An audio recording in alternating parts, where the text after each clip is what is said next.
is a summer-like day here at Yankee Stadium, a gorgeous day for a ball game, and a great day for Max Fried to make his Yankee debut. First time he dons the pinstripes here in the Bronx, and he'll get the start against Milwaukee. And it is time for baseball, as the Yes Network presents New York Yankees baseball. It's the Brewers against the defending American League champion New York Yankees in the second game of a three-game set from Yankee Stadium in the Bronx. Opening week, presented by PNC Bank. Hi, everybody, and welcome to Yankees Baseball, along with Paul O'Neill and Joe Girardi. I'm Michael Kay. Yankees won on opening day, and they did it in fine fashion in front of a sellout crowd. They try to make it two in a row, and they send out the guy that is now the ace of the team, and that's Max Fried. Michael, he's got a number of different pitches to carve you up, and what you're going to see is you're going to see a fastball that at some point this season will probably touch 97, and he has the ability to locate it on both sides of the plate. That is Bayou. He's got an outstanding changeup that he worked really hard on in spring training. He's got the sweeper to get the lefties and that 12-6 hook to get the righties. This guy is an outstanding pitcher. I had a front row seat in Philadelphia. Watch him carve up hitters. You see what he has done since 2019. Look at that stellar ERA, 3.06. Well, in the first game on Thursday on opening day, the Yankees got just enough offense to win. And right in the middle of it, two youngsters who are really good friends, and they contributed home runs. Well, you always want to get off to a good start, and you're going to wonder who is going to be part of this offense. Well, you got a catcher leading off. Why? Well, because he goes deep. First time in Major League history out in the stands. Got the fans going. And Anthony Volpe, you just hope that he continues to progress and become the player that the Yankees think he is. I mean, these are two guys that can add a lot to this Yankee offense. Well, for Wells' first opening day leadoff home run in Yankees history, and for Volpe, second youngest shortstop behind Derek Jeter with an opening day home run. So good company for Anthony Volpe. You know, Aaron Judge used to be a young Yankee. Now he's a veteran. He's the captain. And he had a big hit on Thursday. He's got big aspirations for the upcoming season. Meredith Marakovits talks with the captain next.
It is a beautiful day for baseball on Yes here in the Bronx. Game 2 of the three-game series between the Yankees and the Brewers is coming your way in just a few minutes.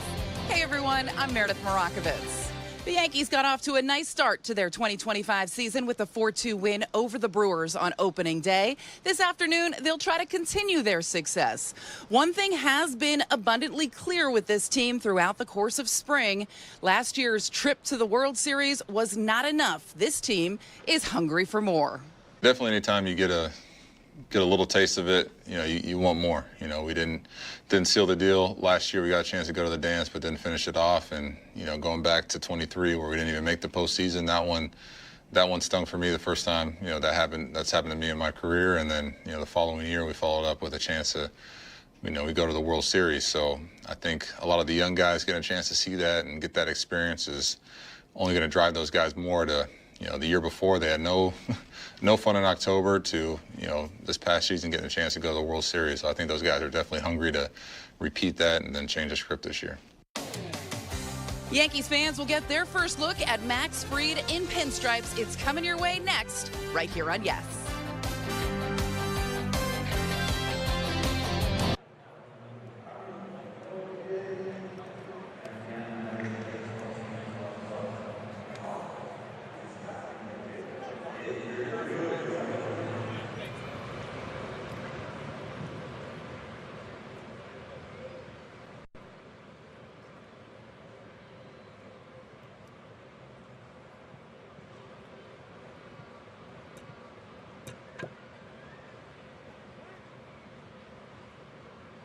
Yankees baseball on Yes is brought to you in part by the New York Lottery. Get out there and play.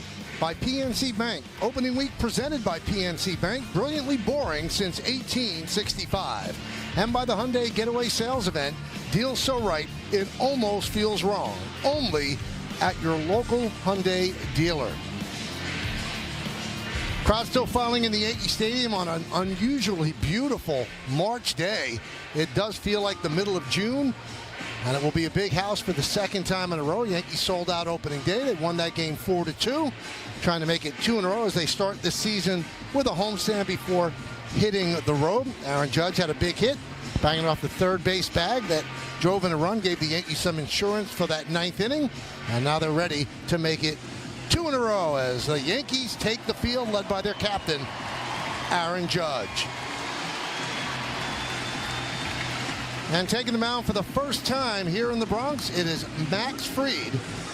Left-hander signed an 8-year, $218 million contract with the Yankees. And when they signed him, they said, wow, he's going to be one of the great number 2 starters in a rotation in baseball. But because of the injury to Garrett Cole, he has assumed the role of ace, and he is ready for that. He's done it before, and he pitched very well in spring training. And now he's ready to face the Milwaukee Brewers. Tall left-hander, thin, angular, and he is firing it to Austin Wells as he gets ready. Let's take a look at the Brewers starting lineup. Chourio in left field leads off. Yelich, the DH. Contreras will catch. Cleaning up first baseman Rhys Hoskins. Sal Frelick in right field. Joey Ortiz, the shortstop. Garrett Mitchell in center field about 7th. Third baseman Vinny Capri had a home run on opening day, and Bryce Turang is at second base, and he's going to bat 9th. And as we mentioned, they're facing that guy, Max Fried, last year with the Braves. 29 starts, 11-10, 3.25 ERA. You see the rest of the numbers. Let's check out the Nissan Pitchers Scouting Report. Well, Max Fried is all about ground control. Number 1 in the L, number 2 in MLB, only behind Framber Valdez with a 59.2% ground ball rate. Not enough fingers. You don't have enough. He's got 7 pitches. I think that's why we went to PitchCom. And when they signed him, they said it was a luxury. Well, now with the injuries to the pitching staff, he is definitely a necessity. Let's check out the defense behind him. You've got Bellinger in left today. Trent Grisham gets the start in center, and Aaron Judge over in right. This is a lineup against the lefty. Obviously, the Yankees are going to employ every now and then. Pablo Reyes at third, Anthony Volpe at short, Jazz Chisholm plays second, Paul Goldschmidt is going to lead off. He's playing first base. Austin Wells behind the plate.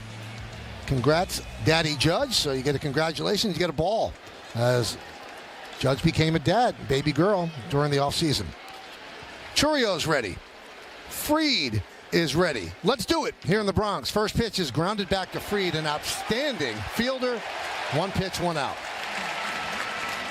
It's time now for the keys to the game, brought to you by your local Kia dealers. Well, you mentioned it, Michael. It's a lefty lineup. Paul Goldschmidt leading off for the first time in his 15-year career. Aaron Judge goes to the 3-hole. Wells down to the 6th hole. Who's on third? Pablo Reyes is today. He gets a start, 284 against lefties in his career. And getting to know you, new faces, different team, which is always fun to see how this Yankee team is going to come together and mesh, and what type of year it's going to be. 1-0 count on Christian Yelich.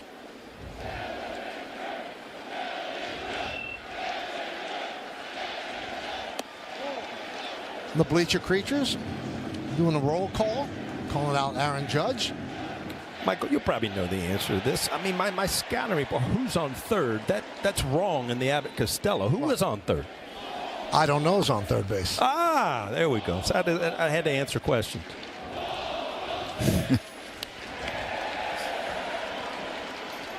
One of the reasons the Yankees shut down Milwaukee opening day is you look at their top 3 hitters. They were 0 for 13 with 7 Ks. That's how you shut down the top of the order. Did you notice that Churio swung at the first pitch? Well, you know what? You strike out 5 times. You want to see something hit the bat early just to get it out of the way. Home plate umpire is Tripp Gibson. Let's see what he's about. He's pitcher friendly. Calls more inside strikes on lefties, more outside strikes on righties. Tripp in his 13th big league season. Here's Contreras. Considered by many to be the best catcher in the majors. That's how good Contreras is. Now you have to watch for this. Max Fried, 23 pickoffs since 2019. Only Patrick Corbin has had more with 26. Yeah, Milwaukee was second in baseball with stolen bases, 217 last year and 259 attempts, almost 84%. So they're very efficient as well as very aggressive. It's nice having those left-handers on the mound, though, that can control that running game a little bit. And you have one with a really good move as well. It's hard to run on him. I mean, there had to be days when you felt like he had a day off as a catcher with Andy Pettitte out there. He had an unbelievable pickoff move. You just knew you weren't going to be challenged a lot running. 0-2 on Contreras. He was 0 for 4 on opening day. Contreras finished 5th in the National League MVP voting last year. 2-time All-Star, 2-time Silver Slugger winner.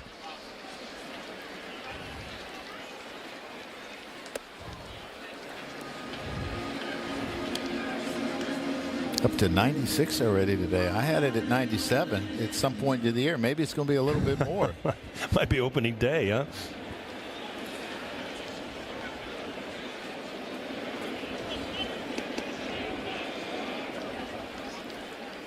The 1-2. Off speed, breaking ball on the back outside corner. He's down looking. Yeah, good luck in hitting that. You see the 12-6, 11-5 break on this, and it almost looks like it goes up first before it comes down, and then Austin Wells does a nice job of sticking this ball on the outside corner. This is outstanding command. You think about where did he go before that?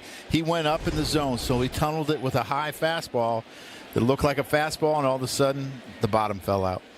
Here's Rhys Hoskins. Rhys 0 for 2 on opening day. Interesting there. He started him off with that sweeper. Rhys is not a guy that swings at the first pitch very often, but he did opening day off of Carlos Rodon, so he probably put that in his little memory bank, said, not today.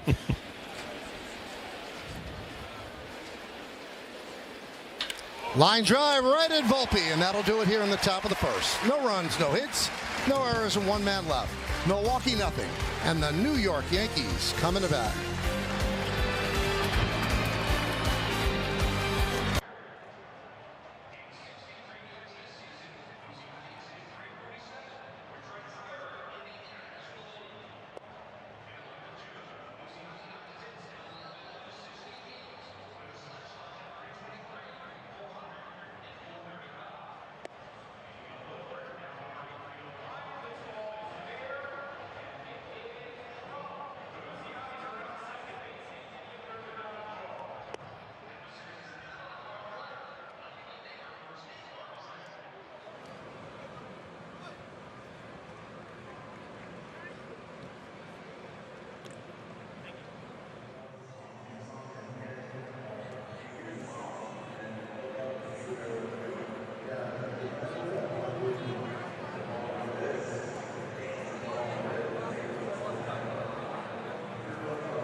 Well, a little bit of a different Yankee starting lineup today, and different for Paul Goldschmidt. First time in his career he will ever lead off. So he's leading off.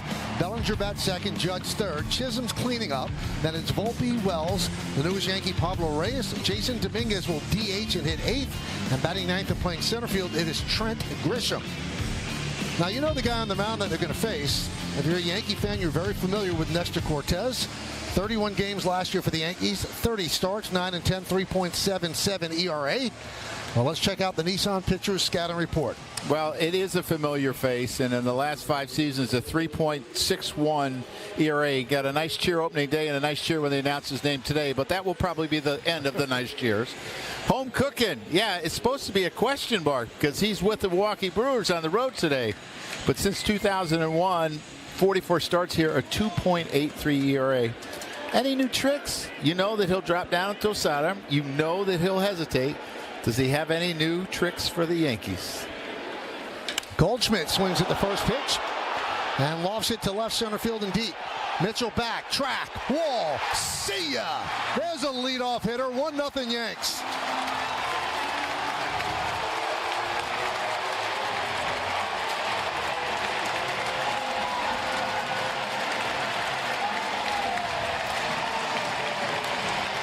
Paul Goldschmidt, first of the year. I mean, you look at opening day, Austin Wells right out of the chute. Kind of a awkward leadoff hitters for both of them. Home runs right off the bat.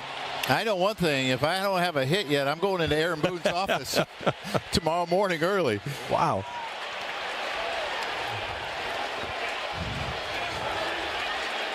That is the first home run by a Yankee first baseman in 67 games. Bellinger lost one deep to right center.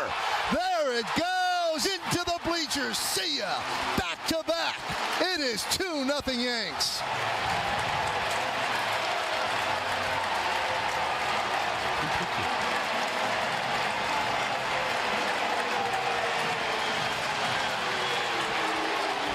Clay Bellinger, he checked one of the boxes. Always want to get that first home run out of the way. I mean to tell you, 2 pitches, 2 home runs. So much for working the count. I got to believe I might be throwing a ball here. Just you might want to put a wrinkle in one of them. The fastball's not getting by him. That one's driven deep to left field. There it goes. See ya. Back to back to back. 3-0 Yankees.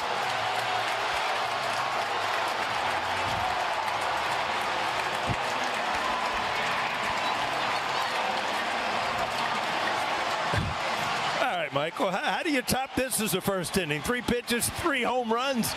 The Yankees on fire here early.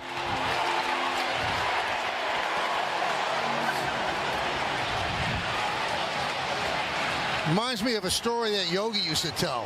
Whitey Ford was on the mound and he gave up like 6 straight hits on first pitches, and Casey Stengel came out. He said, what kind of stuff he has? I haven't caught it. I don't know. Well, there's Goldschmidt. Little fastball out over the plate, and Nestor does like his fastball, but up in the strike zone, you're going to get a lot of 5 balls. Warm day, the ball's carrying. And here's another one. Clay Bellinger, he catches up to 1-2. And this next fellow, Michael, we've been seeing this now for 10 years. Aaron Judge just crushes one. It's got to be so hard. And Joe, you've caught guys that have been parts of organizations, and then they get traded or end up somewhere else, and you end up pitching against your former team, your friends. It's just got to be hard. Yeah, they have taken his aggressiveness with the hard stuff. I mean, he threw a cut fastball to Aaron Judge, but they were ready to hit from pitch 1, and it's back to back or belly to belly, to back. First time in Yankee history leading off a game with 3 straight home runs on 3 pitches.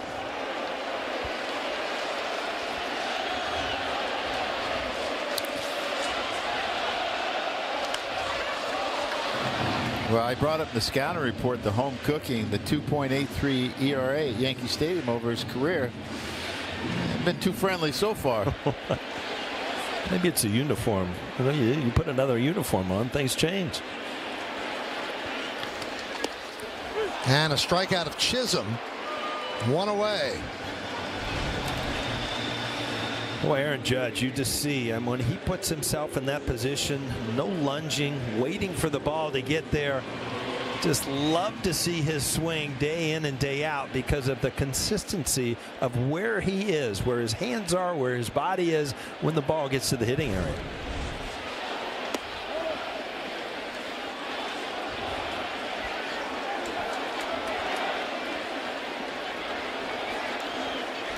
One 1-0 on Volpe. Talking to Boone in spring training, he was talking about Nestor getting the start. He said it's going to be interesting to see if Nestor can control his emotions and his command right out of the box because he's going to be so jacked up about being back at the stadium. Yeah, I always think it's difficult coming back to face your old team, or whether you're a hitter, pitcher, whatever you want, because you want to do well so bad that you end up trying too hard. Right. And it's funny because I always remember Sterling Hitchcock. Remember him? And he would always say how he would get you out. And then he ended up going to San Diego. And you remember this. I mean, he as a pitcher, you've watch teammates and you think you know how to get him out. Right back to Nestor. 2 away. Well, there's one of the better home run hitters that this game has ever seen. The first one of the year. Yeah, and you remember the March and April that he had last year where he struggled so mightily. He's got a double opening day with an RBI and now a home run. I think it's really important that he gets off to a good start. Just with the changes that have been made, relying on some of the younger kids, some pitching issues that they're going through, he needs to be big this first month of the year until they start to get some people back.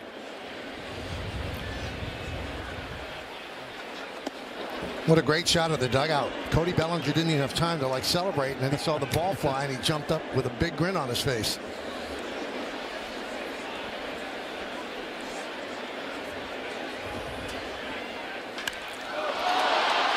High ball left field. Churio back on the track at the wall. They've done it again. 4 first-inning home runs, and the Yankees lead 4-0.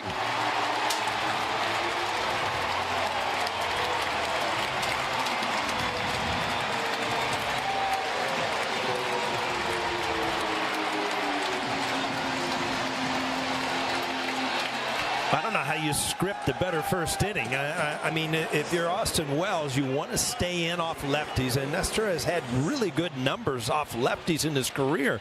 Lefties coming into the game only hitting 182. Cody Bellinger, Austin Wells already got him in the first inning. Yeah, it has to be hard not to get caught up in this lineup right now trying to hit a home run. If you're Pablo Reyes, think about what Chisholm had to do after back-to-back-to-back. Here's the thing. Aaron Boone was bragging about Austin Wells, and the Friday before the last weekend, they went over to play in Lakeland. Lakeland's a big ballpark. He hit a home run his first at bat to left field, similar to that one, then one to right field, and almost went deep in dead center. Now, dead center's like 430 feet with a, 30-foot wall. I mean, he looks really good at the plate, and I want to see him play against left-handers and figure that part out, because this guy's got a lot of power. He's got really good idea of what the strike zone is. He doesn't chase, and you want to see that dangerous bat in the lineup every day. There's a walk to Reyes. Again, as a lefty, you really got to work on staying in there, and it's not like you're beat going the other way. It's just that, you're waiting to see the ball a little bit longer from a lefty. And we talked about an unusually warm day. The ball's carrying, fly balls are flying, and Nestor Cortez is having a nightmare of a first inning. There's Dominguez. This is the first time in their history, which begins in 1903, that the Yankees have hit 4 home runs in the first inning of a game, ever. I'm glad they didn't waste this on opening day. They waited till Yes came on the broadcast. Right? Good point. It's a great point, and I think that they were very well aware. Yeah. They wanted to give a great hitter like yourself something to talk about. Yeah. And you used to always ask in the clubhouse, can a man forget how to hit a homer in a week? Well, they didn't forget. No. I tell you what, Michael's going to have strained vocal cords here before we get to the second.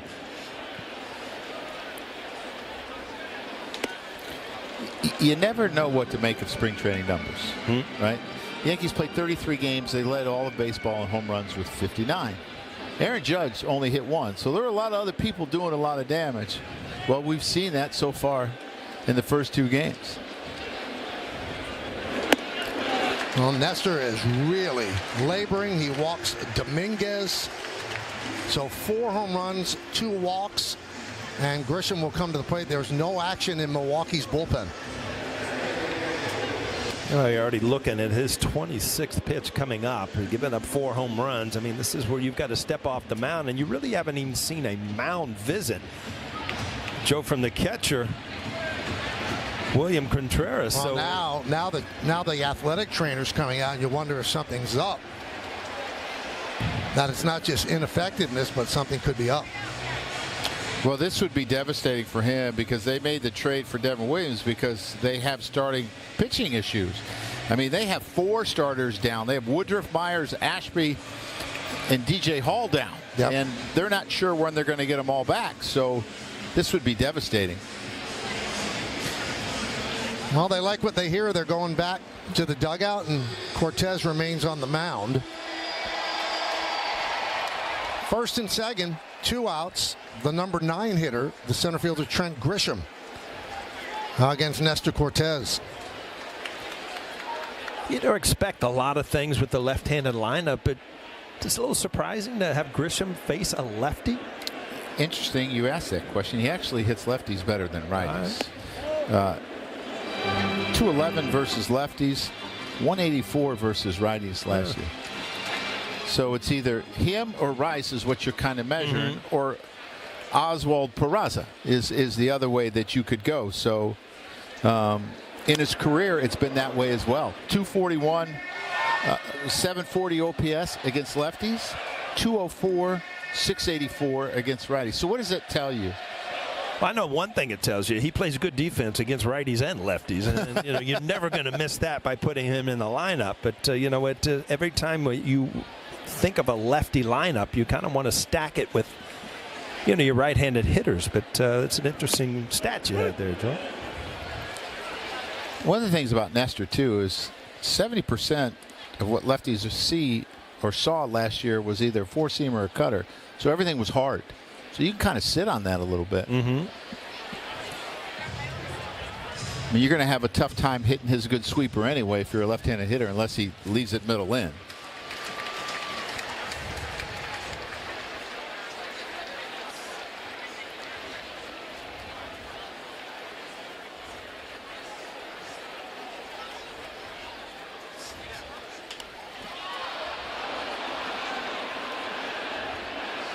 Still 1-2. Game time weather presented by Bigelow, the official hot tea of the Yankees. They're hot.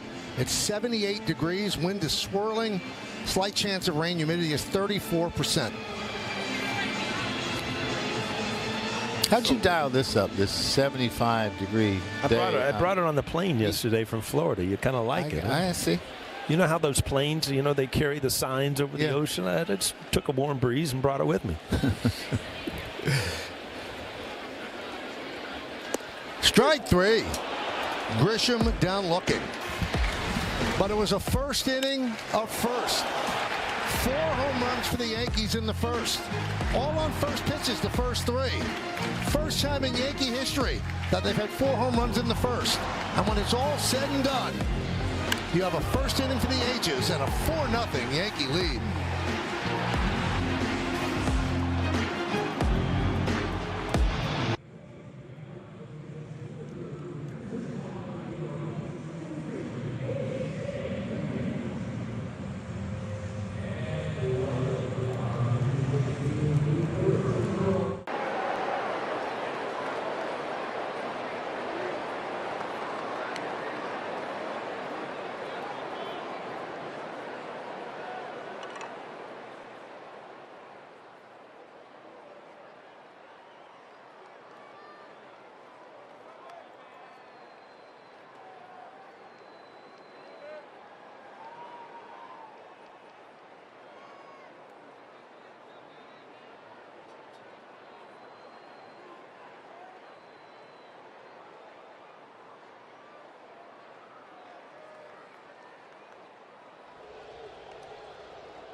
4-0 Yankee lead for Max Fried, and he deals a strike to Sal Frelick.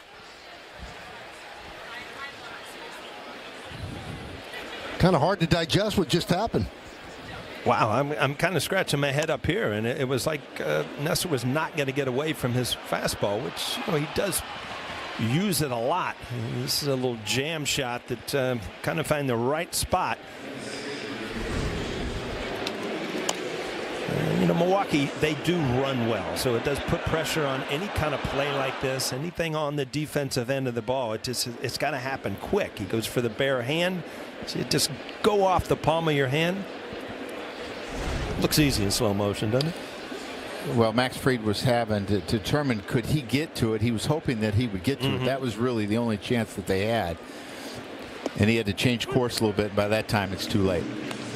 Joey Ortiz came over from the Orioles in the deal for Corbin Burns. And he's the shortstop now, with Willie Adames having signed a free agent contract with San Francisco.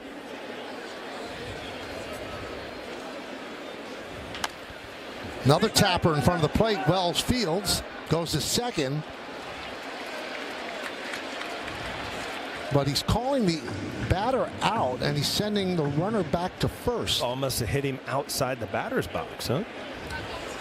Yeah, that's the only thing that you could call him out for. Yeah, as he's running out of the box, you see, then he makes contact, and so he's out. Good call. Did you see him make contact? I think it hits his bat. It comes down and hits his bat again is what I saw.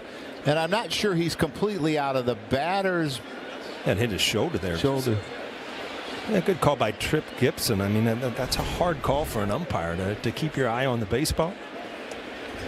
Talk about a frustrating out. Yeah. Oh, Lord. I mean, we know that he's a ground ball machine, and we've seen both balls this inning put on the ground, and we saw one in the first inning, but that's a tough one to swallow. I'd be good with that one, right? Oh, coming back to the dugout. I think the Gatorade jug had a problem. Here's Garrett Mitchell and a strike. Now I'm going to ask you, Paul, something, because obviously we keep score. How do you score that? I think the catcher gets the out. To you? Yeah. All right, I'm writing it in, Michael, and if you're wrong, I'm coming back to you. Well, you got a bottle of white out over there just in case things change. A big bottle.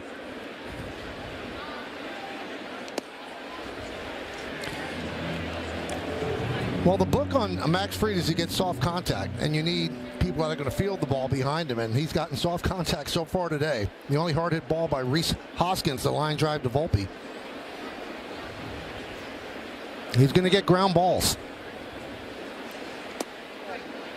He gets weak contact, a lot of top balls, so a lot of times you want, maybe your third baseman to shorten up a little bit when a right-handed hitter's up because of that.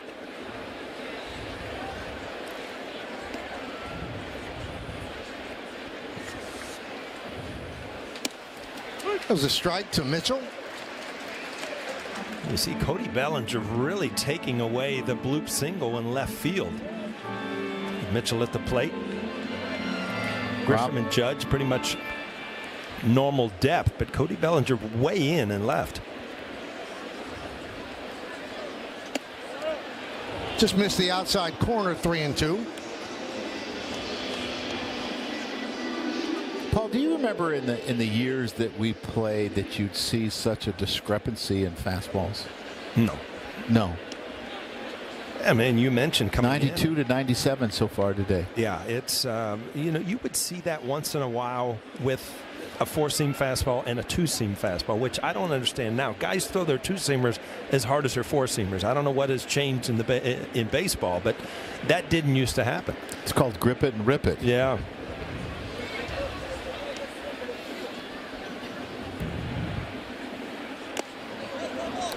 Did it get his hand or the bat? They're saying it got his hand. No, they're checking with the first base ump. Frelick is staying on first before a call is made. Yeah, this looks like Aaron Boone thinking this is a possible swing. And, if the bat gets through the hitting zone, whether it hits you or not. We'll have to watch a replay here. Now he is going to take first base. But did he attempt a swing here? No, I think that's no question there. Well, last year at the end of spring training, he got hit in that right wrist and missed the first 3 months. He's had a hard time staying healthy. You look at the amount of bats he has per year. They're really excited about him because he's a physical center fielder. He's 6'2", probably 215 pounds. Sometimes when you get hit, I mean, it just ends up in broken bones, but it looks like he's going to be okay. He's had rib cage, left knee. Now to bring up Vinny Capra. Had his first big league home run opening day.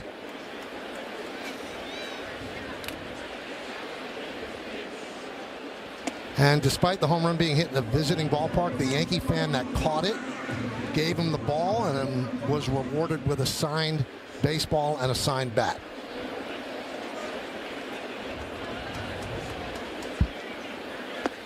And on that home run, the Brewers radio broadcaster Lane Grindle honored the late Bob Uecker with the signature call of get up, get out of here, gone. And Uecker is very much missed around baseball, particularly around Milwaukee. He was the man for the Milwaukee Brewers. Well, Michael, it's been 75 years, I was reading today, that Bob Uecker or Vin Scully did not do the opening game. Wow. 75 years of baseball.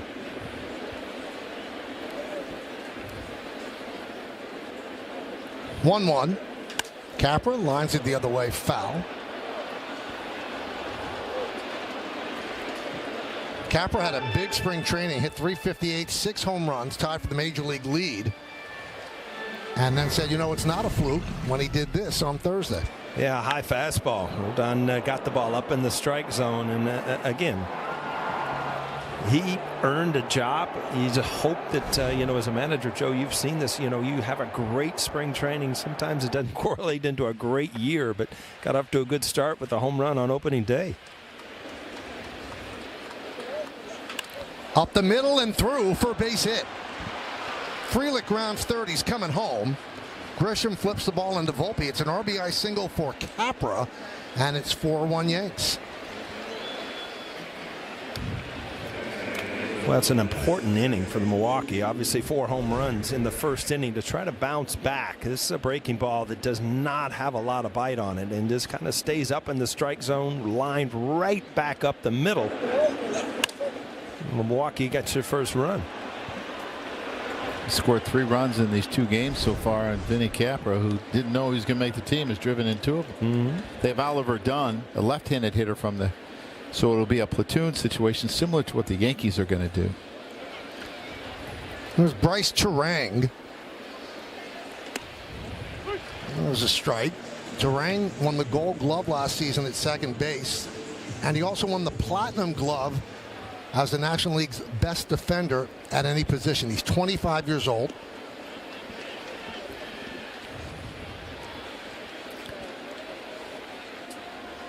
You'll like some of these names, Paul. So Sal Frelick won a Gold Glove in right. So Frelick and Turang became the first Brewer teammates to win Gold Gloves since 1979. Cecil Cooper and Sixto Lescano. I remember them both.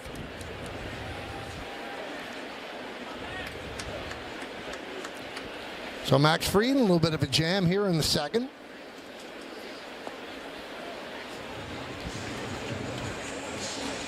Max Fried, to me, was a little bit different spring training from what we've seen in the past to left-handed hitters.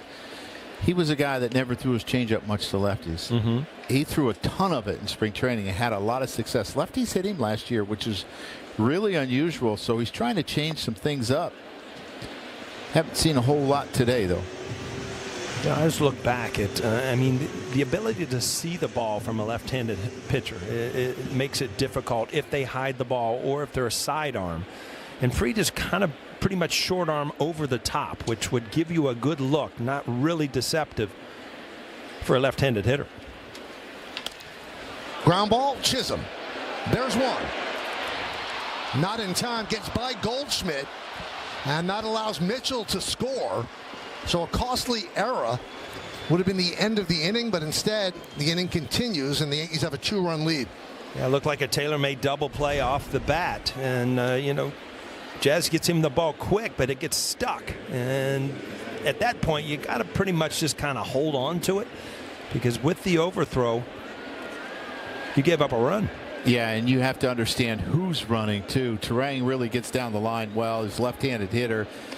He's in the top 50 in sprint speed. A lot of these Milwaukee Brewers are. Line drive. It's a base hit to right field off the bat of Chourio. Fielded out there by Judge. Going to third is Turang. The throw comes into second. So Milwaukee with runners on first and third and 2 outs.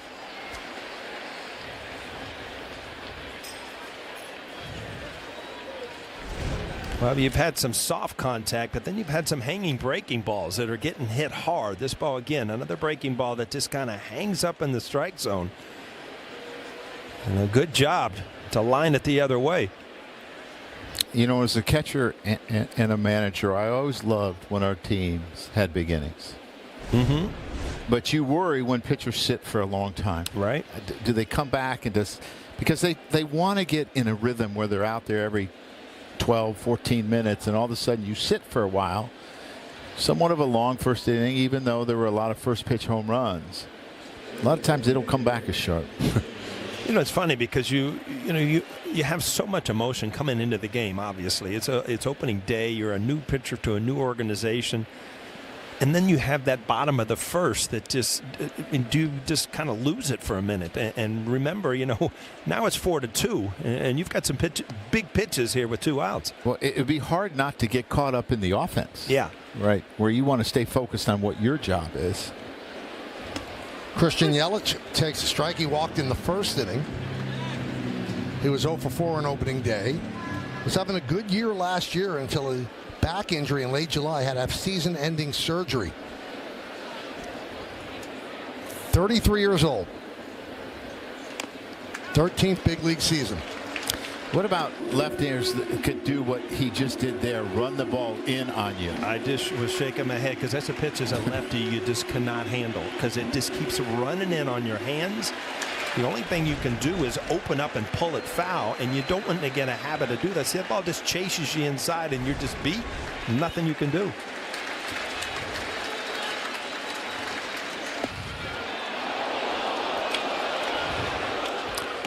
And his 2 strikeouts came. Now, they were from right-handers, but they were in that up and in quadrant yesterday or on Thursday that they got him. I mean, he's a guy that stays on the ball really well, uses the whole field, uses the middle of the field. So that up and in becomes really important to Christian Yelich. Right back to Fried. And the throw pulls Goldschmidt off the bag. He's safe. Throw to third. He's safe. Brewers score another run, and it's 4-3. Couple of costly errors by the Yankees in this second inning. Yeah, this inning is turning into not what the Yankees wanted. Another jam shot and then a throw off the base. Goldschmidt had to leave the base, not able to get back. So he had more time than I think he thought he had when he hit that. And obviously so many of these Brewers run well, but he rushed his throw, and you can see how he's upset with himself. You got to understand who's running, gather yourself, and make a good throw. And he's an outstanding fielder. There's William Contreras, struck out looking in the first, so the Brewers quickly get back 3 runs. Fried, a winner of 3 Gold Gloves. And against the E1 there's no RBI in the play, obviously.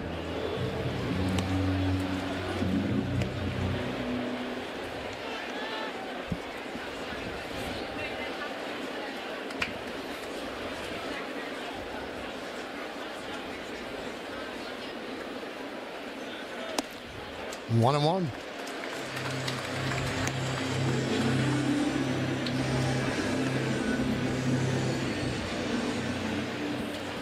.38 pitches for Fried, 2 outs into the second.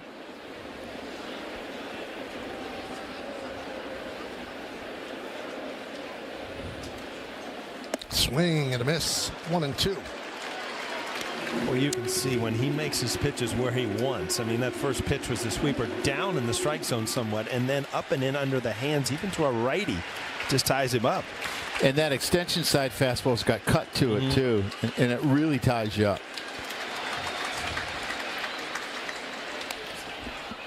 Still 1-2.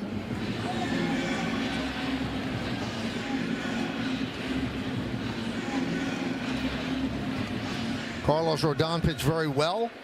Opening day, 5 1/3 innings. Fried struggling here in the second after the Yankees gave him a 4-0 lead in the first on 4 solo home runs. Churio dancing off third. Runner goes from first in the dirt. It's a stolen base for Yelich. Yeah, I know that as a third baseman, you're playing back there. But that used to drive me crazy as a manager because he gets a big lead. And you know you can't throw through, so you might as well run. I think at that time, that's probably when you try a pickoff, maybe 2 in a row to see if you can get Christian. It used to drive me crazy. Swing and a miss, got him. Strange inning, though. Brewers score 3. Yankees make 2 errors. Milwaukee leads 2.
For Pinstripe Pride, brought to you by Toyota, the official hybrid vehicles of the Yankees. Today's submission, the first of the year, is of Jack and Avery.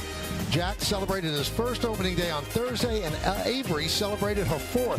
What a way to celebrate a birthday with a Yankee win on a beautiful day at Yankee Stadium. Use the hashtag Toyota Pinstripe Pride. Mention yes in pictures you post to social media to reflect your love for the Bronx Bombers. We might spotlight you in a future game the way we just did Jack and Avery. Close friends of yours, Jack and Avery? Very good kids. Here's Paul Goldschmidt again, leading off the second. So one of the things that hitters like, especially if you're the same, is the first hitter to have a long at bat so you can see all the pitches. Well, if you're Aaron Judge, what do you say to Paul Goldschmidt? What's he got? He's got a home run ball. He's got a home run ball. I used to tell people all the time, you know, when I would take right field and I had Knobloch and Jeter hitting ahead of me, I had to sprint in there and get ready to hit because I felt like I was leading off because it's not like they were working counts. Jeter would swing at the first pitch all the time. Yeah, but the one thing is you were practicing your swing all the time in the outfield, so you were ready. You know what? You got to get mentally ready whenever you can. Sometimes you had to do it in right field between pitches. Sometimes? Let's bring in Meredith Marakovits. Meredith, what did Paul think about leading off for the first time in his career? Guys, I think you'll like this. 1,930 games, never did it before. I asked him if he likes the idea of him being the leadoff hitter, and he just kind of smiled at me, Michael, and said, I don't know, we'll see. Well, turned out pretty good in that first inning. Worked a walk here in the second inning. Something tells me Aaron Boone will not hesitate to put him there in the future. But one thing he did say to me, he's going to treat it like he's at any other spot in the order. He's not going to put too much pressure on himself. He's just going to go out there and play, and obviously it worked. Home run and a walk. That's a good leadoff hitter. Here is Cody Bellinger. Pops it up on the left side. Capra makes the play. All right, it's time for the Mohegan Sun team scouting report. Well, the kids are all right. Volpe, Wells, Rice, Dominguez all have started off pretty well, and they're going to need them to lengthen this lineup Delightful. I don't know about this comment. They had their 12th in defensive runs saved and 12th and outs above average, and I thought the defense was going to get better with Belly going to center, Judge to right, Goldie. But that hasn't shown. And throwing and showing. There are a lot of pitchers here that didn't expect to be on this roster. Warren, Hedrick, Gomez, Yarbrough, and Carrasco. And here they are, and they're going to have to contribute. Now, Joe's last scouting report there was an homage to the great Walt Frazier, throwing and showing, and the reason we did that today, it's Walt's 80th birthday. So happy birthday, Clyde. Wow. Still wearing the silk. Oh, yes. And we did The Kids Are All Right for You, a little music. I was going to say that's a music title, right? Yeah. Delight. You had a chance to white that out. You didn't like it. I know, but a couple errors. That was the name of a group too. Delight.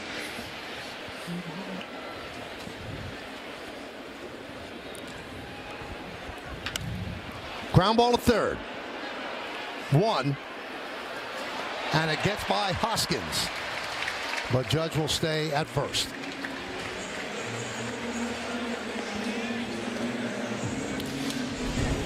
Turang had the shoulder issue at the end of spring training and was just DHing. And part of it was they weren't sure if they were going to play Joey Ortiz at short or they were going to play Bryce Turang. And the shortstop throw may have irritated his arm, and he had to sit down a little bit. And you can see that he doesn't get a lot on this throw. Good job, Goldie, getting into him a little bit.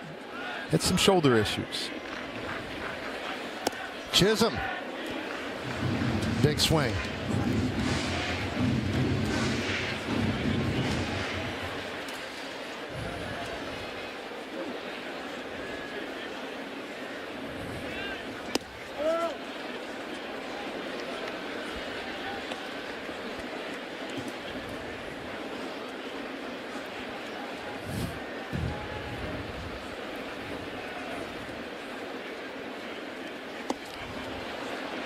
One and two. Really good sweeper there, and you can see why Nestor can be so tough on left-handers. Left-handers really struggled with 204, 530 OPS. I mean, he dominated. Yeah, you always got to realize he can change that arm angle too to a lefty. Good piece of hitting by Chisholm. Drops it into left center field. Aaron Judge off to the races. Will get into third. And Chisholm will just cruise into second. Again, I mean, defensively, you see a few things that shouldn't happen. Obviously, the Yankees' last inning. And this play right here, I mean, this is just a little dunker to left field, 2 outs. Aaron Judge is in motion, so he's pretty much going to cruise into third base. This ball has to go to second to keep Chisholm at first base. Yeah, Aaron Judge just knows that he's going to go to third right from the get-go, never slows down. And even a better job by Chaz Chisholm to recognize how high the throw. He missed the cutoff, and I could get into second.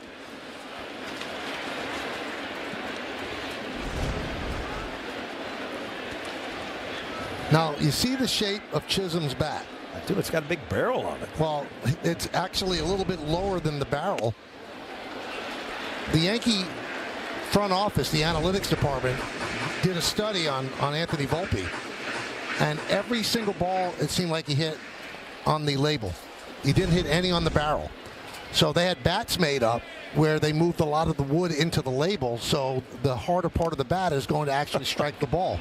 That'd be a weird way to hit. Going up there expecting to get jammed and putting the meat of the bat towards the label. It'd allow you to wait a little bit longer. Yeah, you wait all right. You take back some kindling if you wait too long. But it is amazing what they could find out. I mean, they just every single. If you looked at all of his bats, all the marks from baseballs were right above the label, not on the barrel.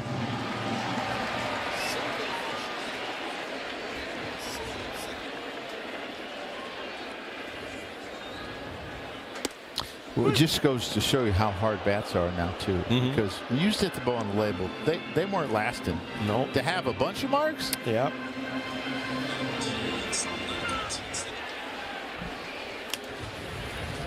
Chisholm given a single. He moves to second on the throw to third. 3-2. High fly ball, left field.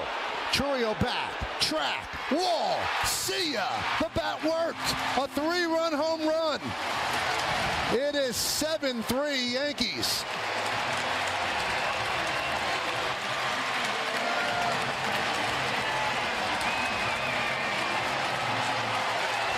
Oh, Anthony Volpe, he went to right field the other day, left field today. Again, you just hope, if you're Aaron Boone, that some of your younger players get off to great starts to set up for a really, really solid year.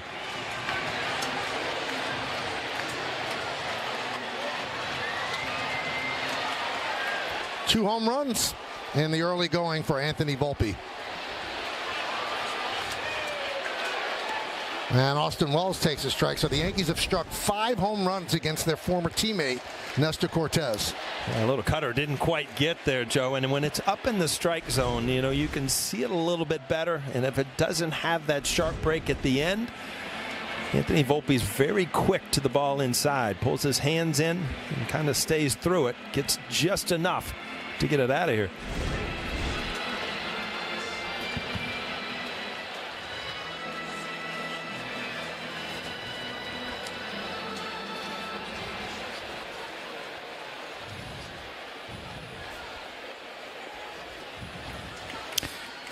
Yeah, so he had thrown him a number of fastballs and cutters in, and as a hitter, you talk about when you throw fastballs in, you speed it up, speed him up. Well, now you throw the cutter in the same spot, and you got him sped up, and all of a sudden it's on his barrel, and it's dangerous. You often wonder why you don't try to backdoor something, because that front hip is probably leaking a little bit, and you run the cutter right into his barrel.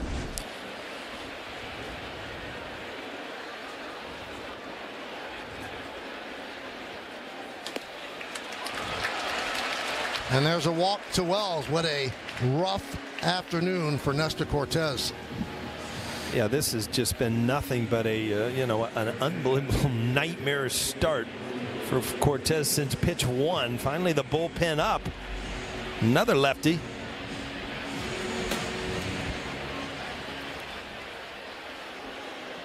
There's Pablo Reyes. He walked in the first inning.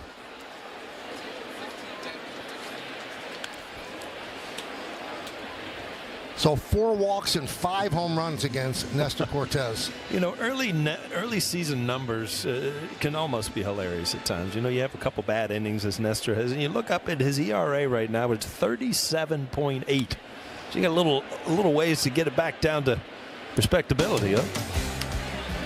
Oh, quite a beginning for the Yankees. The Bronx Bombers on this Saturday afternoon. Anthony Volpe, the Yankees' 5th home run of the game. It's only 2 innings long.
We go to the 3rd inning at Yankee Stadium. The Yankees lead 7-3 over Milwaukee. It's a day you could actually go swimming today. Yeah, until you get in the river and it's freezing, and then you tell me how. You're going to swim in the river? There's people swimming in the river. They just might not be swimming much. Here's Rhys Hoskins. There's a strike, 0-1. Maybe off the air, I'll ask you to expand on that a little bit. I better leave it right there. Oh, you'll be next. 0-2. Did you notice up here how much elbow room is up here now? You know, every year you go to school and you wonder, you know, how people's off season went, how their summer went. Michael walked in to skin and bones today, dropped all kinds of weight. We got room to spare up here now, Michael. So it was my extra 30 pounds that was crowding you out. Yeah. Oh, wow. Audrey's actually back in the booth. She was out in the hall last year. I'm glad I could help. You did well. That's the first one of the year. One of many. Swing and a miss. Hoskins down on strikes. Let's check out FanDuel's live same game parlay. Well, he's halfway there. Aaron Judge on top there with 2 home runs. So is Max Fried. Yeah. There's Sal Frelick. And he gets plunked. Second batter hit by Max Fried. All of a sudden, Joe, that sweeper has not been really sharp today. He leaves this one out, too. See, it's supposed to break over, and it's just kind of hanging. Sweepy, no sweepy. Yeah.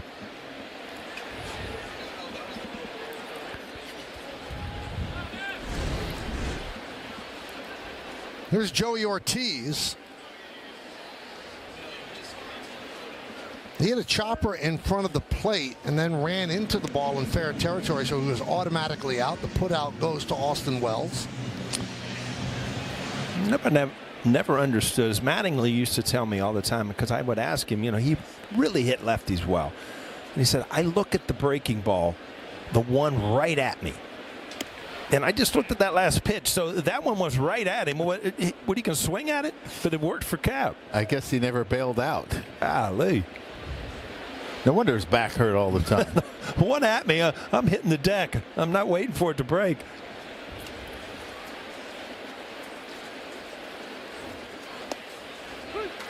Two and one on Joey Ortiz. Joe, you talked about Fried having 7 pitches, and you know, in this last inning and a half, I mean, he's starting to lose that breaking ball. You just got to go away from it for a while, or you just keep on working it because it's such an important pitch for him. Well, you try to put it in situations where he won't get hurt, kind of like the first pitch to Sal Frelick, right? And sometimes you could change, like as the sweeper has struggled a little bit, maybe go to the curveball a little bit more and see if you find it later. I mean, that's the thing about pitching. When you have so many different pitches, you're not going to have all 7 when you walk out of that bullpen. You're going to have to bring some of them along. Let's take a look at the StatCast 3D by Google Cloud. This is his arsenal, Joe. Well, 4-seamer curveball, that's his bread and butter, but his changeup has really, really improved. And if you look at, he's added the sweeper, he's added the cutter. Again, as a catcher, you don't have enough fingers, right? You start to run out, so that's why we need pitch comp. Sounds like a broken bat. Ground ball. Reyes goes to second. They just get the force. Tell you what, I thought he was going to be safe there. It looked like he jammed himself a little bit the way he's limping off the field. He kind of slowed up when he slid. It kind of reminded me of Paul O'Neill when he used to slide. He wasn't very good at it. There's some things you're not good at. This is a jam shot. Reyes takes a chance to get rid of it. Strong throw across the diamond, but does get the out. And again, I think you're right, Joe. He kind of jammed that back ankle as he. How do you do that? Either, sometimes you can actually scrape, that ankle bone when you slide. Just doesn't feel good. Wow, we talked about Fried's move, and there it was. Almost got Mitchell at first base. Also on that side, it looked like he caught his knee under him as well.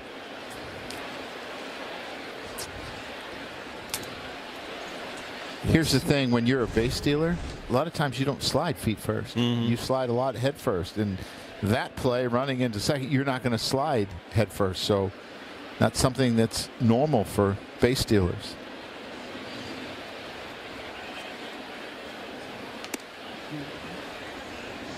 Yeah, we're going to watch the slide and see what Paul's talking about, how he kind of jams that right knee. I mean, it almost looks like he hurts his growing a little bit the way it stretches out. So, yeah. See if he makes it out to right field next inning. There's a base hit to right field. Ortiz will stop at second.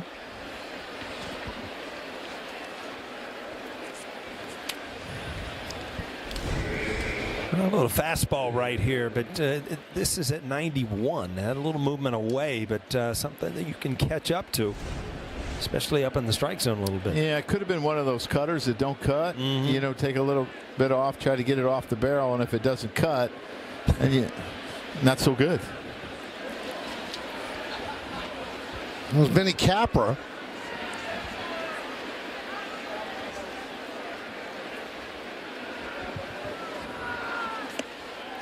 Now, Milwaukee has 3 runs in 2 innings, and not all earned, obviously, but Fried usually keeps you off the board. Since 2020, there are only 3 pitchers in baseball with a sub-3 ERA and 90 games started: Fried, Burns, and Wheeler.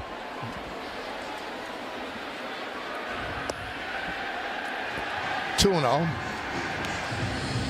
Yeah, he's just struggling to find his off-speed stuff. And he had it the first inning, and all of a sudden it's kind of left him. And you got to find it, because you can't just throw heaters for strikes to big league hitters. They're going to hurt you. Yeah, that was really, I think, the first changeup that I've seen. He really tried to turn it over to keep the ball down. It seems like everything he's throwing now is kind of waist high, and that's not where he wants to be.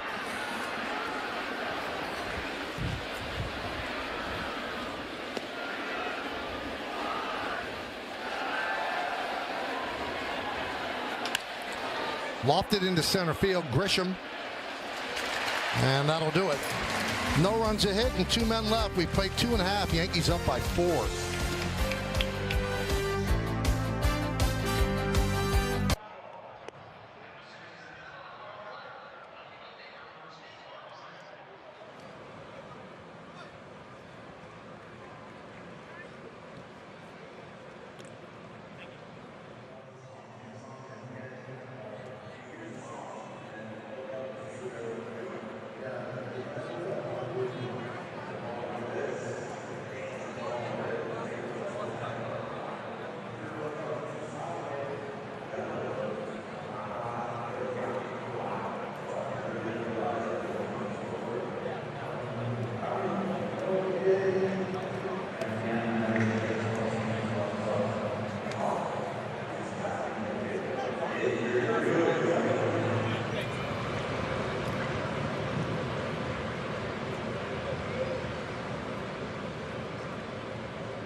Well, I'm excited to announce that the Legends of Baseball will be having their 3rd annual cruise on the Celebrity Cruises Silhouette. It's May 17, 2026, out of Port Liberty, New Jersey, to the beautiful island of Bermuda. The Legends will include Chuck Knobloch, Mickey Rivers, Jesse Barfield, Ron Bloomberg, Charlie Hayes, Homer Bush, and many more. Staterooms are going fast for this exclusive and all-inclusive cruise, so be sure to visit legendsofbaseballcruise.com to get all the details. You went on that once. Yeah, it was really good. And the fans that go, they're such big baseball fans. It's really enjoyable.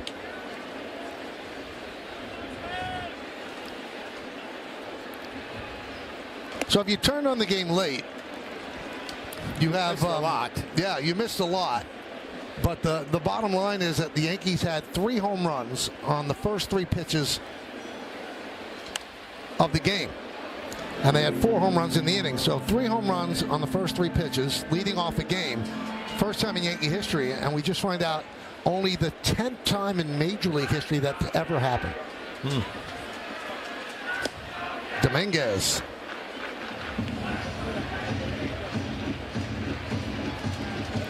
And the one that you saw today, it's the first time ever that it was the first 3 pitches of a game.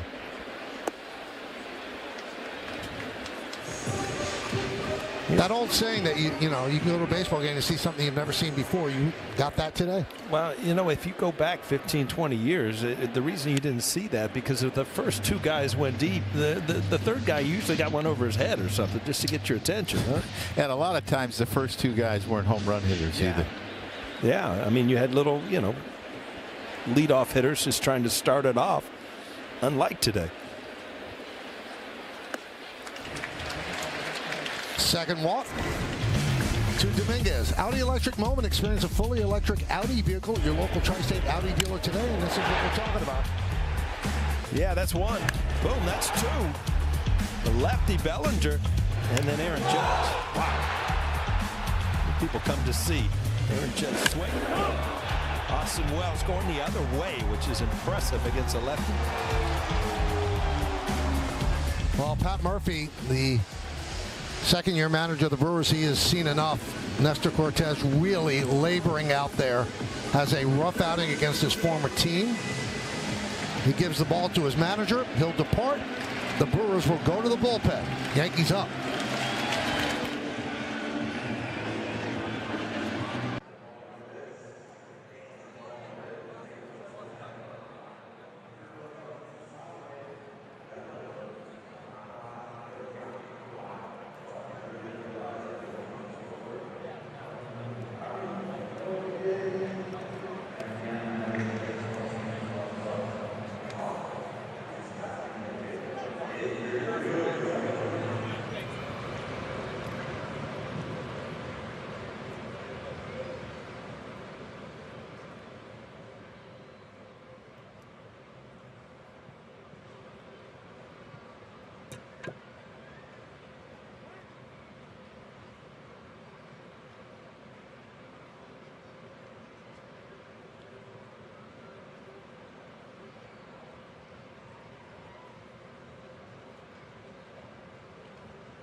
Yankees Baseball on Yes is brought to you in part by Optimum Fiber. Get Optimum, the fastest fiber internet. Don't take slow for an answer.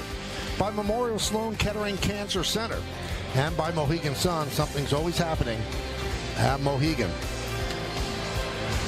During the offseason, the great Bob Uecker passed away. Longtime voice of the Milwaukee Brewers. And was an actor, had a hit comedy show, constantly on The Tonight Show with Johnny Carson. What an unbelievable guy, what an unbelievable ambassador to baseball, and a big loss for all of baseball, particularly the Brewers. Must be in the front row. Right? Yep.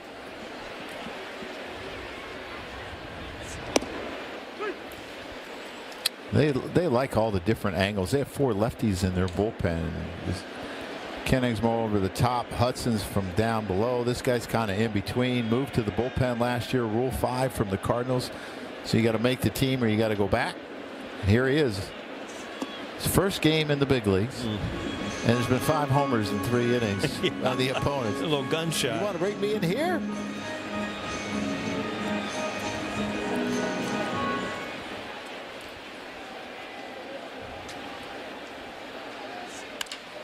Line into left field. It's a base hit for Grisham.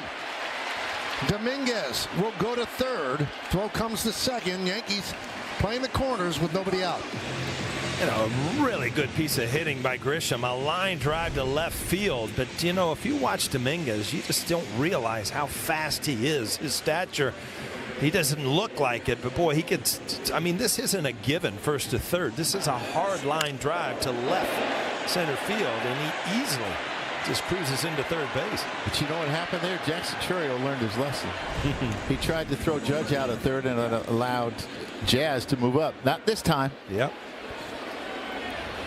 So first and third, nobody out here in the third. Here's Goldschmidt, a home run and a walk.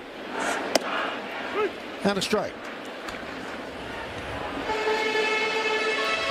See the numbers from last year, but the final 2 months of the season, he was closer to the player that everyone expects him to be. He struggled in the first 4 months of the season. Looked very good in spring training for the Yankees. He was 0 for 4 on opening day, but he hits a home run on the first pitch that he sees in the first inning, and it shouldn't be a surprise because that's his 32nd home run in 138 games against Milwaukee. Only Andrew McCutchen has more with 40.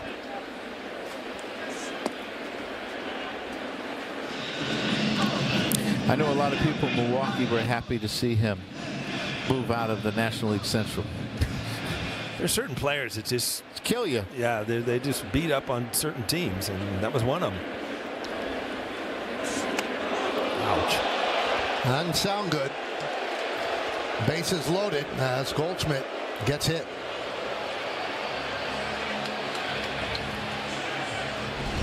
Does he wear a pad on his hand, or did this hit the elbow?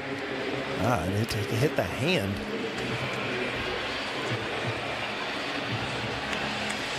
Just had like a little wrist guard there or something, and you see it almost ripped it off. But looking like it hit the forearm more than the hand, which is always a good thing.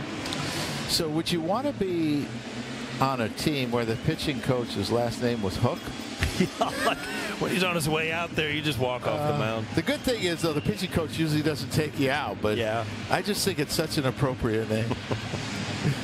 He's done a really good job in Milwaukee, especially turning so many of their players that had marginal careers as relievers into really good relievers and getting the most out of them. Their bullpen was second in baseball last year. Outstanding bullpen. Felt so good about it, they allowed Devin Williams to be traded.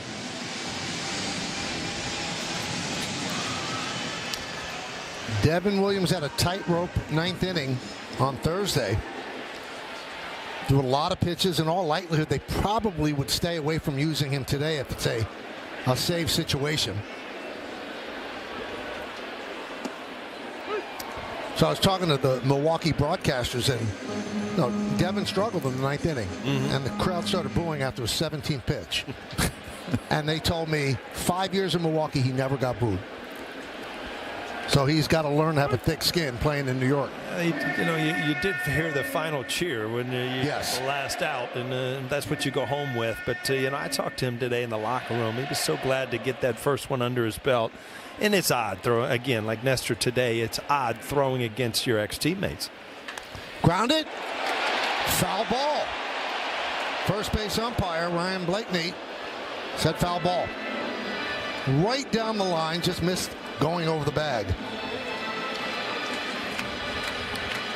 Well, if you watch Cody Bellinger, he kind of sways and starts to open that front hip. And, it's all a timing thing, but by opening up a little bit, it allows him to really get to the inside pitch really easy. That's off of Thomas. Karam's out to the first baseman. It's a base hit for Bellinger. Scoring Dominguez. And the Yankees lead 8-3, and the bases remain loaded. A lot of times, though, Paul, that will leave you susceptible to the ball, but he's got great plate coverage. He can keep his hands back and just kind of fillet the ball up the middle and the other way. That's exactly what he does here. I've been so impressed with his ability to change his approach to where he does not strike out now. I mean, it's in the teens. It used to be in the high 20s.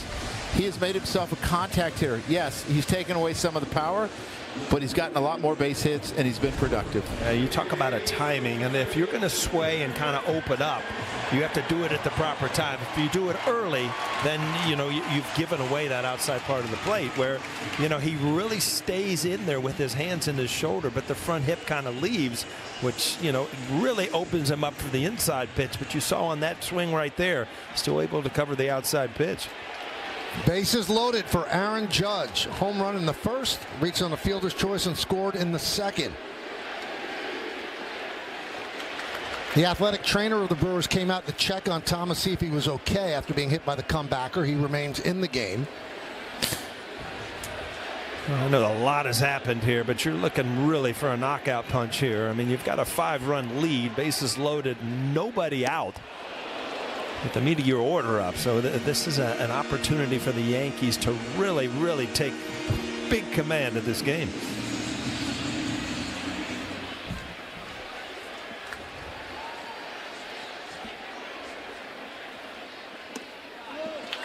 Imagine being Connor Thomas, right? Yeah. Bases loaded, first game ever in the big leagues. I mean, it's one thing for this to happen in spring training, and you got to face Aaron Judge with no wiggle room, bases loaded. The wiggle room might be a walk. Yeah.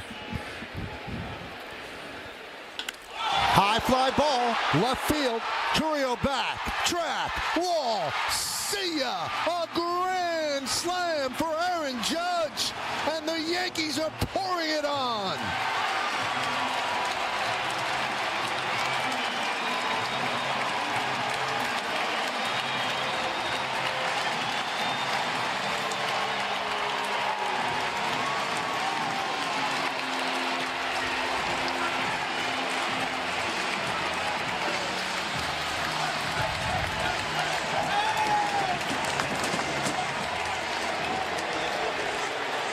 Oh, Aaron Judge, he is so much fun, and you put him in big situations like you said, Joe. The wiggle room might have been giving up one with a walk instead of 4 in one swing of the bat. You go away 4 runs. Who was it? Buck Showalter walked Barry Bonds with the base loaded. There was an open base, happened to be home. Yeah. But instead you give up 4.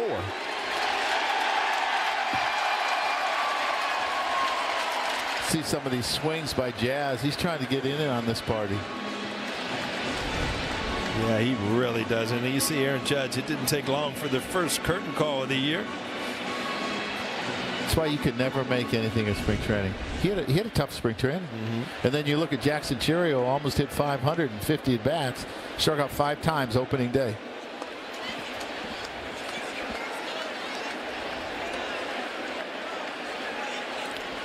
Third inning, the Yankees have 6 home runs.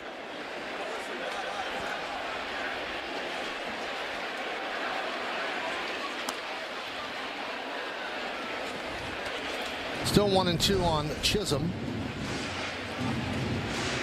Well, Bally, you've seen a lot of balls up in the strike zone that these hitters are ready and beating them to the punch. And this ball will obviously, Aaron Judge, when he elevates it and hits it hard, it's gone. Well, Judge won the MVP last year, finished with 58 home runs, and he had a very un-Judge-like March and April. Really got off to a terrible start, and here he is, the second game of the season. He has 2 home runs and 5 ribbies in this game alone. High drive, right field. There it goes. They keep on doing it. See ya. A home run for Chisholm. The 7th home run for the Yankees. A 13-3 lead.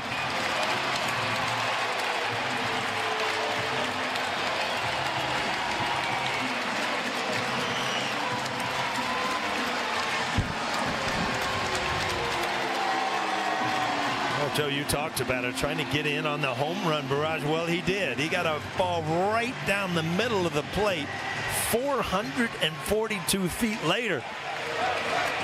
Jazz Chisholm gets his first home run.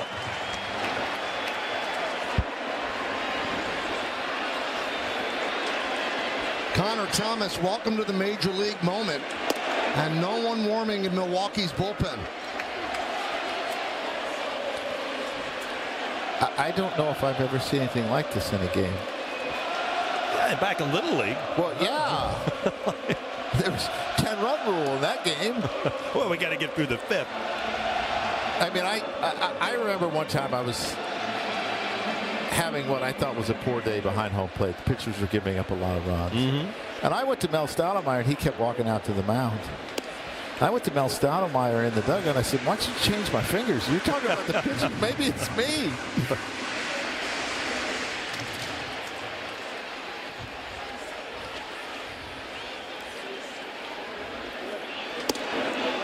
Volpe down on strikes. It's the first out of the inning. Again, that's just a belt high fastball right there. That's his first big league K. He's not throwing the ball in. Wow.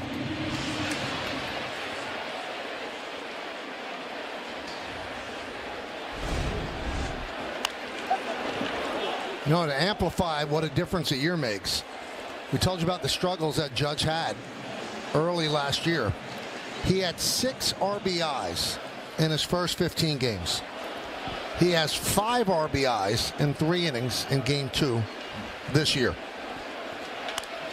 Now, if he had had a normal April, Paul, he probably breaks his home run record. Believe me, as a player, you can remember, you know, I got off to a bad start last year, you know, and that wears on you because you're fighting out of a hole all year. And sometimes, you know, you bring that into the next year and you don't want to get in that same spot again. And obviously, big double on opening day and then a huge day so far today for Aaron Judge. The 0-2 fouled away by Wells. You have players that I believe can talk themselves into being, oh, I'm not a good hitter in April. I'm not a good hitter, you know, the first 2 weeks of this season. Managing Aaron Judge the short time I did, he had so much belief in himself, even when other people didn't. Yeah. Necessarily Was his swing going to work at this level? He struggled when he first came up, and then he ended up being Rookie of the Year after not playing very much in 16 because he hurt his rib cage. But he has such a strong belief in himself. I don't think he'd ever talk himself into it. Right field, Frelick coming on, makes the play to retire Wells. 2 outs. Second time the Yankees will have batted around in the order in 3 innings. Max Fried's probably thinking they do this all the time. Yeah, this is kind of nice. You take the mound and you look up and you got 13 runs on the board. I could win a lot of games here. I say. Elvis Peguero warming up.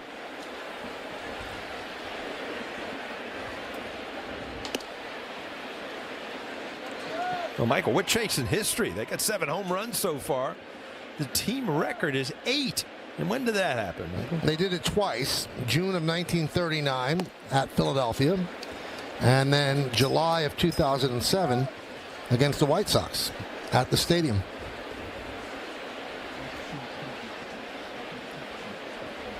Michael, you're the only one that's seen both of those games. I didn't see any of them.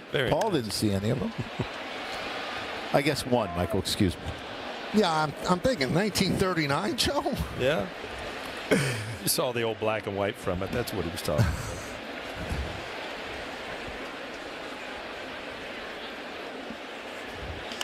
about. Up the middle. Terang is there, and he will get Reyes, and that'll do it.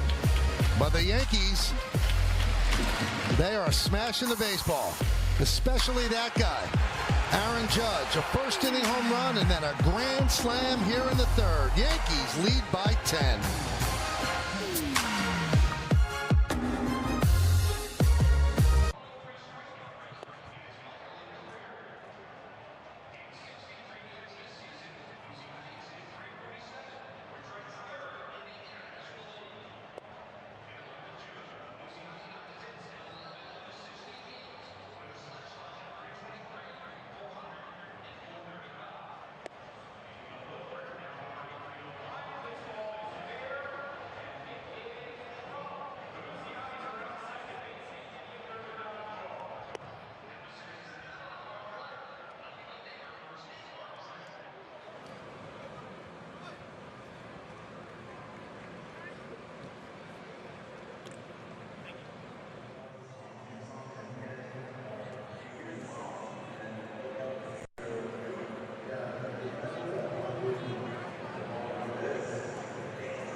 Well, stream every out-of-market game live or on demand, plus stream MLB Network 24/7 for the entire season. Blackout and other restrictions apply. Visit MLB.tv for details.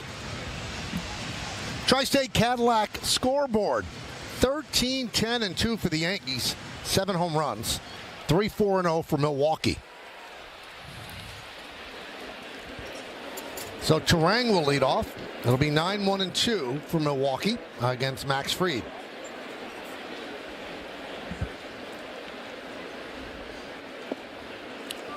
Milwaukee's one of just 5 teams of the 30 teams in Major League Baseball that has never won a World Series.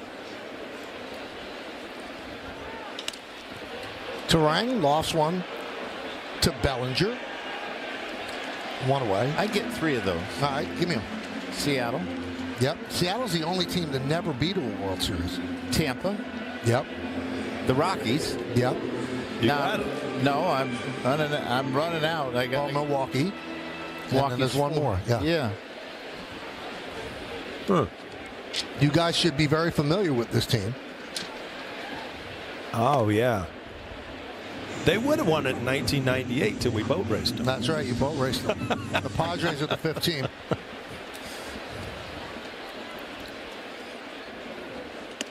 You know, they had that such likable team in 1982. Harvey's Wallbangers. Right. Gorman Thomas. And it just, they ended up losing to St. Louis in the only World Series that they've been to. Hit shortly and off of Reyes and into foul territory. Churio will go for second, and he's going to get himself a double.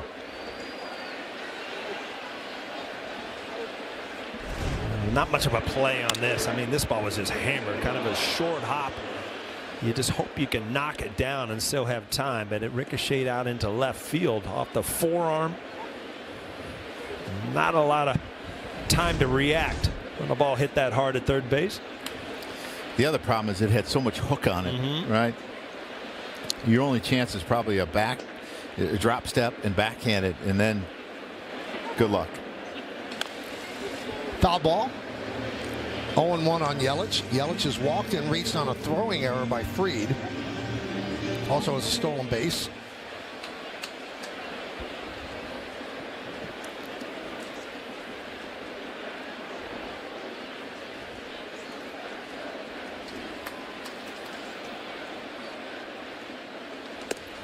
He is so important to this lineup with Willie Adames going to San Francisco. I mean, it's hard to replace 112 RBIs. Clutch guy, but Christian was having closer to his MVP season last year than some of these other seasons before he got hurt. So they need him to stay healthy and be extremely productive. And he swings and misses through a 95-mile-an-hour fastball. Yeah, it's just an outstanding pitch. The pitches that have beat him have been up. This one's up middle. There's been some up and in that have beat him. He has not been able to catch up to him. He's a really good low ball hitter. It's just an outstanding executed pitch. And I think you're seeing that, you know, even late in the count, trying to get a strikeout, you're going to different pitchers. That's usually a curveball count or something breaking. I mean, that's Sweeper. A high fastball where he's kind of figured out that, you know, I don't have my best breaking ball today.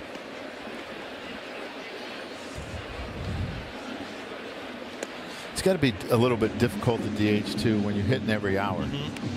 You're telling me. Some long innings. The Yankees have hit around twice already. And they're going to use him more now that they got good corner outfielders. Yelich, to keep him healthy, you're going to use him in a DH role a lot, I assume. Pat Murphy was talking to us on opening day about how I asked him, I said, well, how much are you going to DH him? And he said, I don't really have a number, but he takes a lot of pride in his left field, and he's actually improved his arm. One of the big knocks on him, he couldn't throw it all. But he said his arm is actually improved over last year, and he wants to play left, so he's going to play some left. Reyes bobbles as Contreras reaches. Moving to third is Churio. We'll see how that scored. It's going to be an error, but that ball just hit on the collar of the grass in the dirt and came up on Reyes. see him try to read it into an easy hop, and then it kind of came up to him. Well, when you get a lot of weak contact and topped ball, you know that you have to rush because Contreras runs okay, and he gets in between. Exactly what you talked about. He either had to come in a little bit further or stay back a little bit, and it ate him up. Tell you what, third base is such a tough position. In reading the baseball, the hops is so important. Grounded up the middle. Volpe gets off his glove and trickles into center field for a base hit. Churio scores, moving to second. Contreras, RBI single for Hoskins, and it's 13-4 Yankees. Well, it's a day of the hitters. There's no doubt about it. I mean, everybody coming into the batter's box today seems to have a hot bat. This ball just off the end of the glove of Volpe. Not able to knock it down. Yeah, he has to do that type of slide because if he lays all out, he's probably not going to get Rhys Hoskins at first. So that was his only chance. I think hitters like warm weather. Oh, I mean, this is just you're stealing a day early in the year. I remember even in spring training, it's in the back of your mind. I mean, what's that first week in New York going to be like? Opening day was nice, beautiful today. The coming week might get a little ugly, but you know what? Playing in April, I always loved to open up in a dome or open up on the West Coast where, you know, you didn't have to worry about anything weather-wise. Here's Sal Frelick. Yankees lead by 9, 13-4. They've pounded 7 home runs. Only the 5th time in their history they've done that.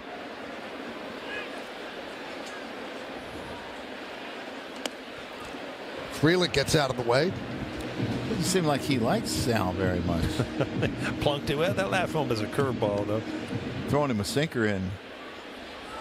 Cody Bellinger playing really, really shallow. I looked at his spray chart. He hit like 11 balls all year over the outfielder's head. 9 of them were to right field. Cody is way in left field. I actually think Trent is probably a little bit too deep. I talked about this on Thursday. People are going to think it's my soapbox. He is like 5 miles an hour below exit velocity than the average hitter. And you have a ground ball pitcher.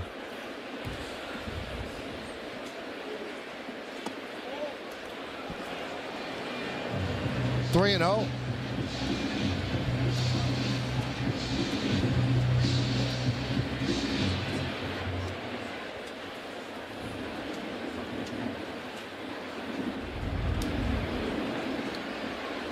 And a strike.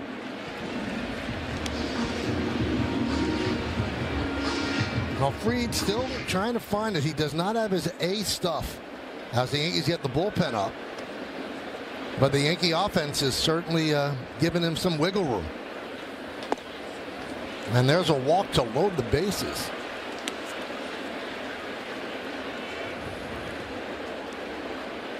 I know that the win stat, not a big deal anymore for teams. But for starters, it's a big deal. This guy doesn't want to see 7 home runs hit, 13 runs put on the board, and he's not going to be eligible to get a win. You have to pitch 5 innings to get that win. And he's got 76 pitches so far. Here's Ortiz. And a strike. And the problem is, Michael, it hasn't been an easy 77 pitches. No. I mean, he had 1 30-pitch inning the second inning. This is a 20-pitch inning so far.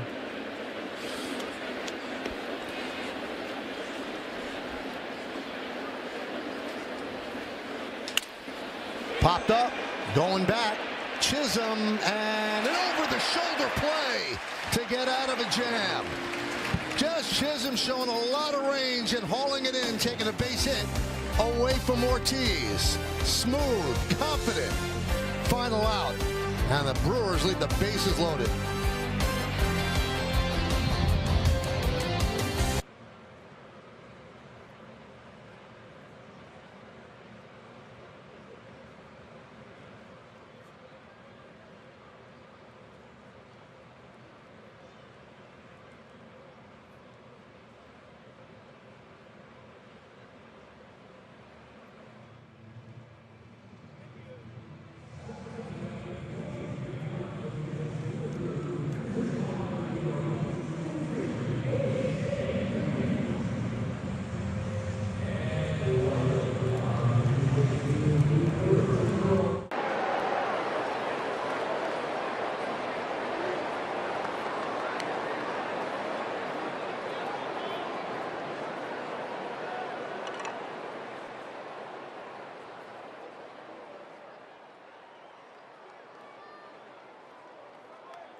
The Yankees Baseball on Yes is brought to you in part by Delta, the official airline of the New York Yankees. Delta, keep climbing.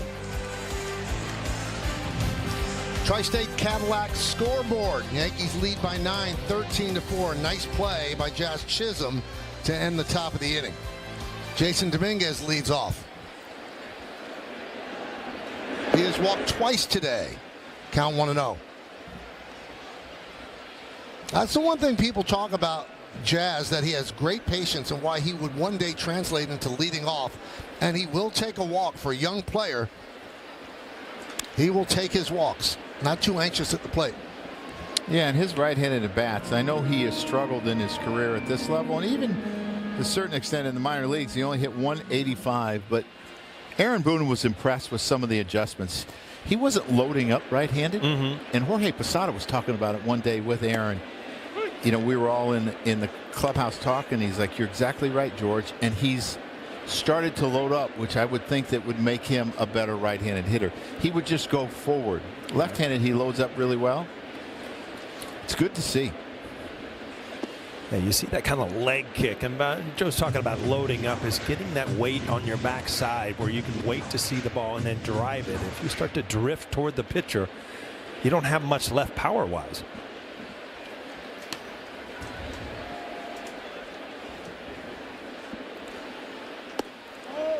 Taking the pitch close, and the count 3-2. He was 0 for 3 on opening day, 2 walks today. Just missed the backdoor breaking ball. So now a full count on Dominguez leading off the 4th. Strike 3. Dominguez down looking. He thought it was his 3rd walk. Took the off-speed pitch away just off the outside corner, and then very close pitch inside. I don't think you can make a better pitch. I mean, look at this. The corner just nips that corner. See, the catcher said he nipped it. You didn't think he nipped it. No, I thought that nipped just off the corner. You never thought a strike was a strike. Well, every once in a while, I would just check. You know, is that on the corner? Just to make sure we, you know, where the umpire is. And you said it like that too, very calmly, right? And I never got an answer. No, it was just off the corner. It was, oh yeah, right on the corner. You put your hands on your hips, get frustrated. That's what I used to love. You put your hands on your hips. But you had a theory. The more you argued, the more you got. Well, they got used to it, and they never got mad at you. I don't think it was an intentional thing, you know. It just comes out. You know who I think would really get along with you? Who? Danny Hurley. You guys Hurley. would really, you should hang together. We had a blast up here in the booth. He was great. Danny likes to argue with officials. UConn basketball coach Dan Hurley. It'd been great if Paul was his assistant basketball coach. Oh, boy. You better be ready to go when the ball goes up, huh?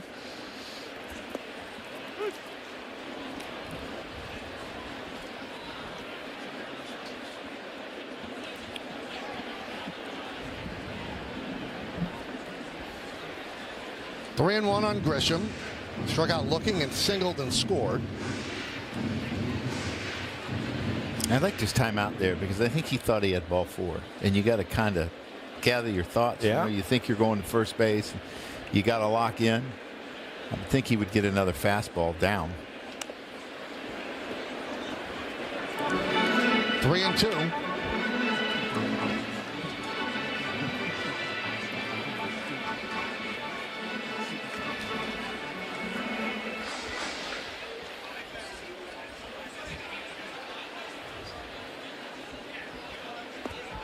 And there's the walk a couple of pitches later. And that'll bring up Goldschmidt, and he kind of set the tone in the first inning. Yeah, first time he's led off a game in his long career. Well, he led it off with a home run, too. Really got things going early. Good catch by one of the lefties in the Milwaukee bullpen. I didn't notice that. You had a feeling, right? We've seen this off too often. Goldschmidt, home run, walk, hit by pitch. 1-0. I mean, he's only hit 30 home runs in like 135 games, 134 games against the Brewers. You get kind of used to it. You know, we mentioned that, first base for the Yankees kind of been a black hole the last couple of years in terms of production. So that home run in the first inning, first time in 67 games a Yankee first baseman had a home run. Last one was DJ LeMahieu, hit a grand slam on July 31st. Last first baseman home run. Michael, I don't do a lot of games, but I have seen the last 2 home runs. There you go. So it's you. Yeah. Boy, were the young players so happy for DJ last year when he did that. Now the record for the Yankees is 74 games from a first baseman not hitting a home run. That was in 1942 to 1943. Tommy Henrik hit the home run, and then Nick Etten hit it 74 games later. And this one is 67. And it's DJ to Goldschmidt. And that's in the live ball era since 1920.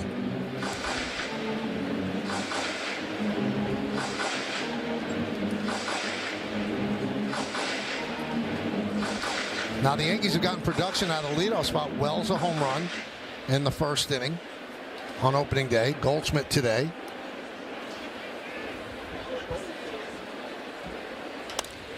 That one is lofted down the right field line. It's a fair ball.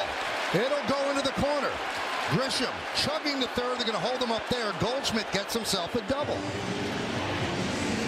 Quite a day for Goldschmidt. Yeah, the leadoff home run that we just saw before this inning started, and then now turn this ball over, try to get movement down and away. Goldschmidt stays with it, just drives it to right field. How deep that ball gets. That ball's almost behind him. And that's the way a right-handed hitter can wait, and still use right field. Well, the Brewers have to bring the infield in for Bellinger, second and third, one man out.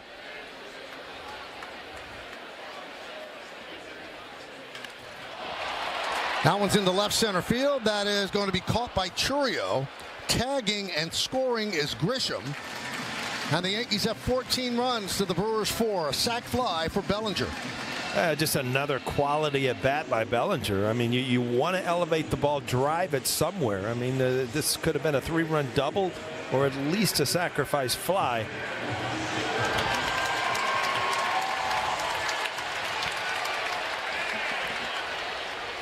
So here's Judge, 2 home runs, 1 a grand slam, the other one solo, 5 ribbies. Cooking up special, something special with Hexclad. Join the hybrid revolution at hexclad.com. First 27 games last year, see what he did. This year so far, you see what he's doing. High fly ball, center field. Mitchell back on the track, at the wall, see ya! 3 home runs for Aaron Judge. They've done it again. A record 8 home runs in 1 game by the Yankees, and it's just the 4th inning. Kind of leaves you speechless. Yeah, it seems like we've been through this before. I mean, again, you get first base open, and you give Aaron Judge something that he can just pound again. And he has such a great way of taking walks in that situation, but also being ready for that fastball. 3 home run game. Salute to you, Aaron Judge. What a day. Just the 3rd Yankee team ever to have 8 home runs in a game. They did it back in '39 and in '07. They probably have 4 more at-bat innings to go, and Judge might have 2 more at-bats, 2 more chances, 3 more chances to get that 4th home run. Chisholm. Ortiz will put it away. But the Bronx Bombers are living up to their nickname, especially the reigning American League MVP. Sends another one into orbit. 3 home runs for Judge.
T-Mobile. Redeem today at T-Mobile.com/MLB. 3 home runs for the captain. Pretty unbelievable day. 8 home runs for the Yankees. Audi scoreboard. They lead 16-4. And he's getting love from the right field fans and gives them some love back.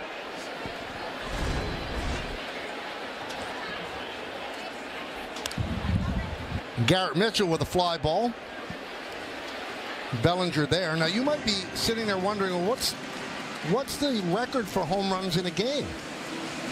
It's 10 by the Blue Jays in 1987. So the Yankees have a chance. 10 home runs in a game. Some angry pitchers on that game. And I bet you there was a guy that went 0 for in the other lineup. Can you imagine that? Always. Yeah. Well, you look at the first 4 innings. I wonder if that's ever been done before. 4-3, 6-3. Sounds like a couple ground ball outs. Yes.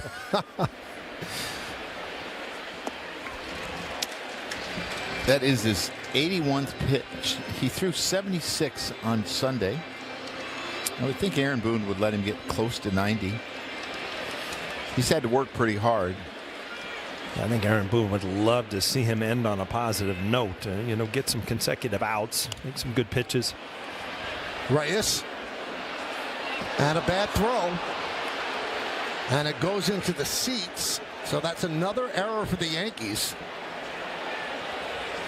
As Reyes picks up an E5. I'm not sure if they'll give him a hit before the E5. Another ground ball that he's kind of caught in between, kind of rushes to throw, knowing it's going to be a close play at first, but just airmails Goldschmidt over there. The problem with Max Fried is he gets so many of those top balls that take so long to get to the third base. And Terang off the glove of Chisholm, and it dribbles into right field. Moving to third is Capra. that I think that you have to think about playing your third baseman a little more shallow. It's a good point. Nothing really has been hit hard the other way. Especially against a team that runs really well. Now, if there's a bunch of slugs, you leave them back, knowing that you have time. So an E5 and an E4. 4 errors by the Yankees in this game. Here's Churio. Yankees play back for the double play, first and third, 1 out.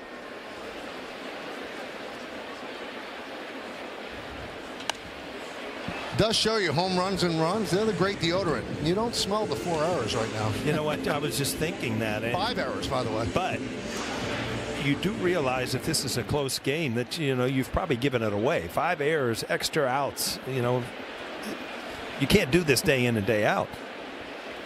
Get them out of the way on the days you score 16. Right? No, and the thing that I worry about, like if it happens a couple times in a row and Max Fried starts, then he starts to pitch away from contact. And that's what he talked about.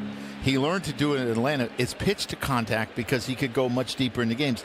He got in trouble when he chased the strikeout. And you don't want him to start doing that.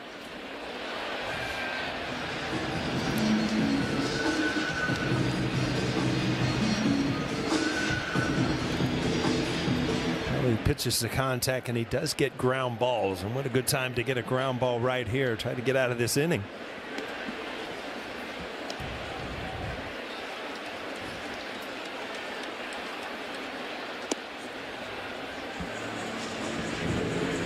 We talk about the 3 home runs for Judge, right? He's a 3-run home run away from a home run cycle.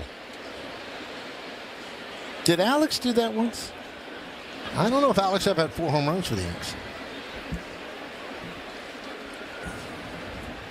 I think he had a solo, a 2-run, and a 3-run, and they were all off of Bartolo Colon. Yep.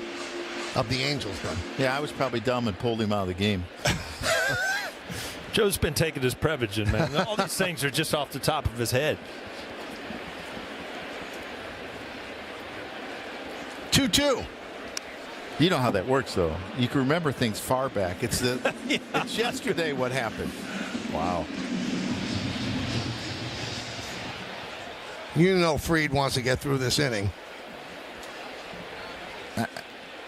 I'm not sure if Aaron will let him go past this hitter because it's been a struggle. Yeah, and it's 76 pitches his last start, and it's a long season. Another slow roller, Fried. And a nice scoop there by Goldschmidt. A run scores. Capra crosses the plate. An RBI for Churio. And it's 16-5. Joe, something, I mean, and the more you watch it, it's just, I mean, I think you really made a great point. Nothing hit hard from righties. Pull. You know, everything's topped. Little ground balls. And, you know, they become tough plays, but after a good pitch.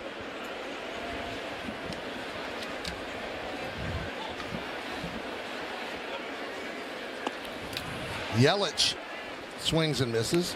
It becomes really frustrating, right, when you see all these little top balls. And CC, we used to play the third baseman closer to the line more than what the scouting report would tell you, just because so many people rolled over his changeup and pulled it down the line, or the slider down and in. And I said, okay, he's not your typical lefty with all those breaking balls that he throws down and in. We can't say you look at, you know, this team and this is what this guy does against lefties. CC's different. Right. So you got to change it a little bit. CC threw out the first pitch today. And played for both of these teams. Right.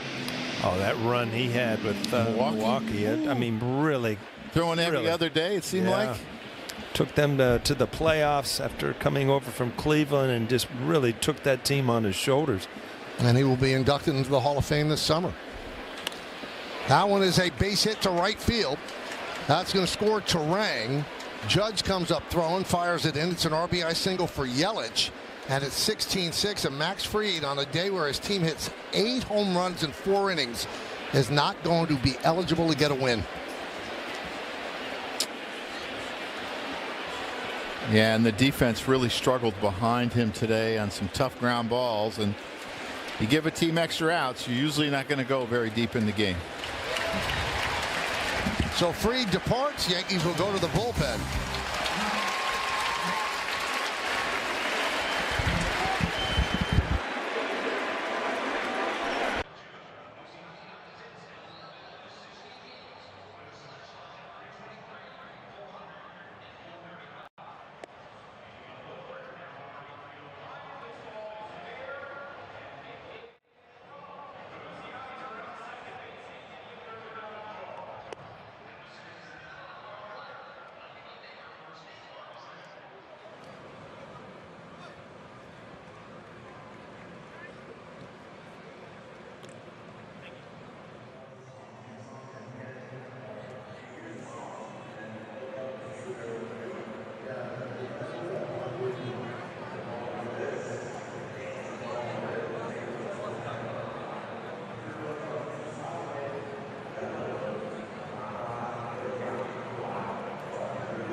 Name That Yankee, brought to you by Prevagen, made for your brain.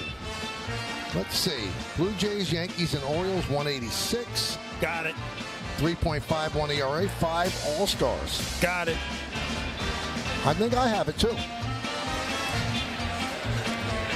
That was my guess, yeah. Sir. So Max Fried could sue for lack of support for his defense, but his offense said, oh, wait a minute. Andres Gomez comes on for the Yanks. He will face Contreras.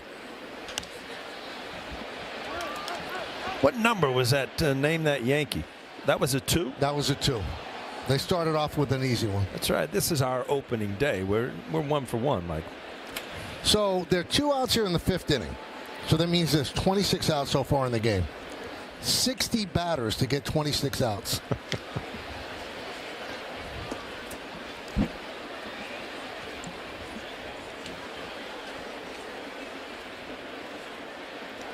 Just 2 of the runs earned because of the bad defense.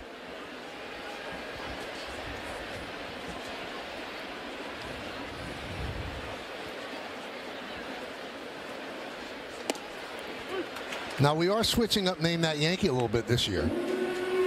It's not necessarily a guy who also played for the other team. It's Name That Yankee. Could be anybody. Kind of opens up the trivia floodgate. Did they run out of players? They might have, yeah. Driven out to right field and deep. Judge back, turns, looks. It's going to be off the base of the wall. Yelich will go to third. Judge gets it in, holds Contreras to a single.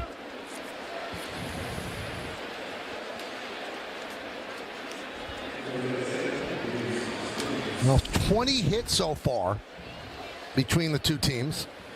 Again, belt high fastballs with a little movement are going to get hit hard.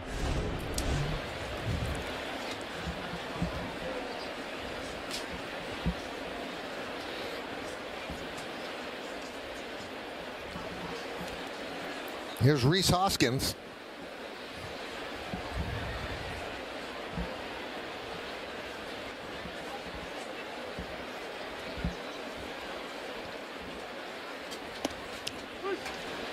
You enters must have heard that they like to run. Make sure you hold the ball. I was just going to say, where's the pitch clock out there? It seemed like it was there a minute. Yeah. Get a little longer with a runner on. He took it right down to the wire.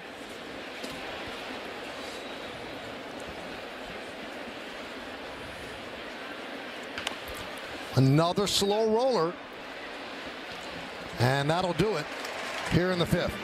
2 runs, 2 hits, 2 errors, 2 men left. We're halfway through. Yankees up by 10.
Spend your Sunday afternoon with Yes as the Yankees and the Brewers wrap up this opening weekend series here in the Bronx. Coverage begins at 12:30 with Audi batting practice and the pregame. Then first pitch will be just after 1:30 on Yes and the Gotham Sports app.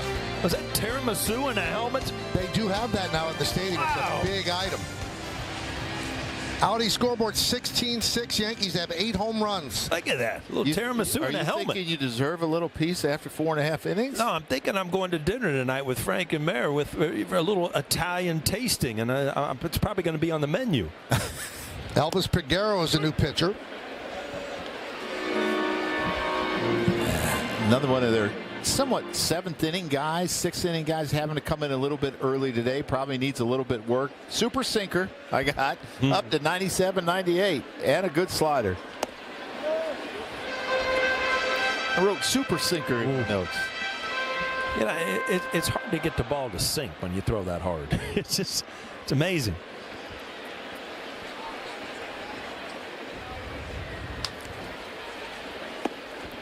Volpe has a home run, his second in as many games. He's 1 for 3. Well, a lot of times where a guy stands on the mound and he's on the far first base tells you what his ball's going to do. Right. It means it's going to run towards third base, and he needs that room to throw it for a strike. Ground ball to third. Capra just gets Volpe. Time for today's injury report, brought to you by Montefiore Einstein, the official hospital of the New York Yankees. Giancarlo Stanton has begun swinging a bat, experiencing steady improvement. No timetable for a return. Right and left elbow tendons. He's had 3 PRP injections, but he is swinging a bat, and he's not just dry swing. He actually has been hitting a little bit under the stadium at the cages, so they expect him to be back at some point. When that is, they're not tipping their cap, but they tipping their hand, but they believe he's going to be back. And Michael, he had those final PRPs. After that, it seemed like that was what really got him moving in the right direction. But with one thing with Giancarlo Stanton, they want to make sure he's 100% right before they bring him back. We know how valuable he is, especially in the postseason. There's also other news on the injury front. Ian Hamilton could be joining the team soon. He's starting a rehab assignment today, probably a couple outings for him. Aaron Boone said he expects him back as soon as he is eligible to come off that IL. Throwing a slider with that kind of depth up to 90, 91. And with that sinker, I'm glad you're sitting here now. It's much easier to hit it up here than it is down there, believe me.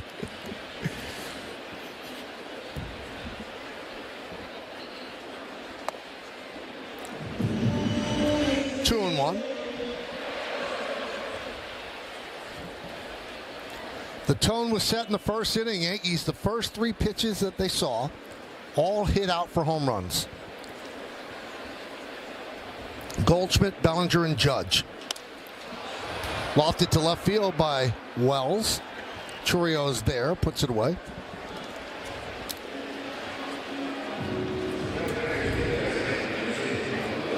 So we've mentioned that Judge has 3 home runs. Do you think there have been more 4 home run games in the majors than perfect games? What do you think is more? I think there's more perfect games. You would be correct. 24 perfect games, 18 games with 4 home runs for one batter.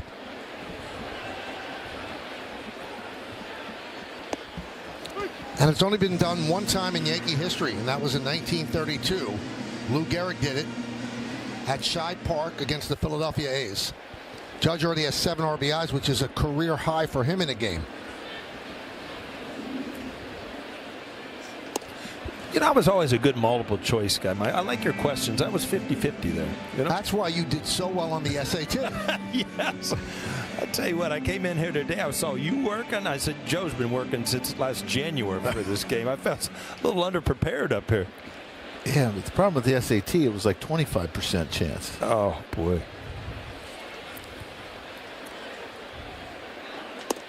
It was good enough to get you into Florida, right? Well, yeah, I remember taking it, but then I remember when they told me that, you know, we want you to play baseball, then I didn't think my SAT score was as important as it could have been, you know? Bet you Neville had a good SAT. Much better than mine. Yeah. I'm not going to brag. She wins at a lot of things in life. You were going to U of F? No, South Florida. South Florida. Yeah, Robin Roberts was coaching down there. Anywhere where it was sunny and warm. Coming from Columbus, Ohio, where you play 12 games a year in the spring and it's freezing. I wanted to go somewhere warm. Well, for the first time today, the Brewers keep the Yankees off the board. The Yankees still lead by 10.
Thank you, Bob. Montefiore Einstein scoreboard 16-6 Yankees as we go to the 6th.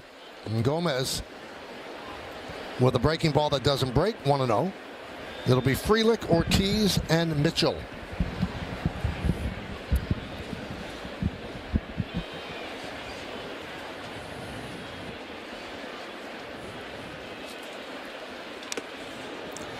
We told you the Yankees as a team have 8 home runs today. Judge has 3. The Major League record is 10 home runs set by the Blue Jays. But how about this statistical quirk?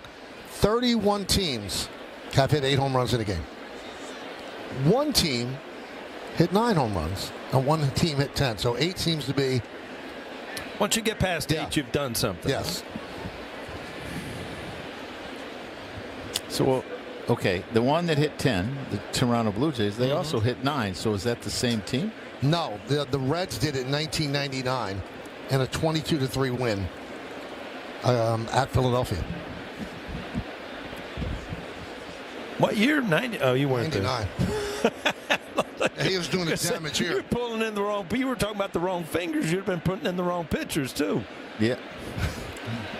Sure, a lot of people thought I did that.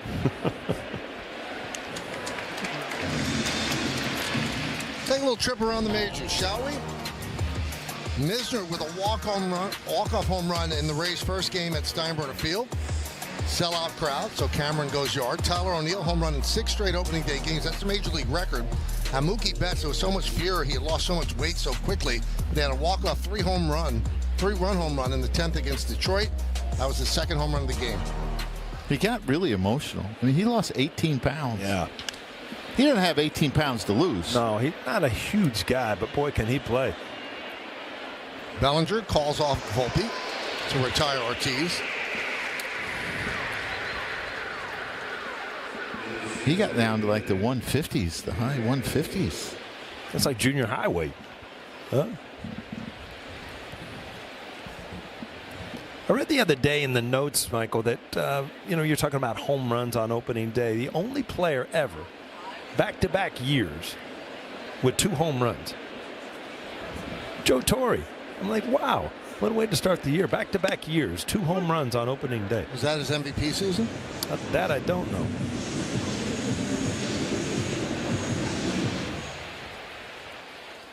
Yeah, the question is, where were you reading the notes? I just read notes. I don't know where they came from. Because I wasn't coming to the ballpark. Yeah, I didn't have the official notes.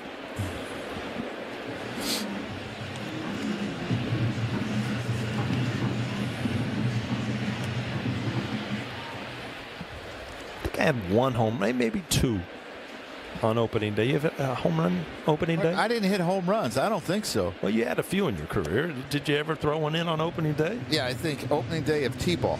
T-ball. Yeah. You didn't even get one out in Colorado? I don't think so.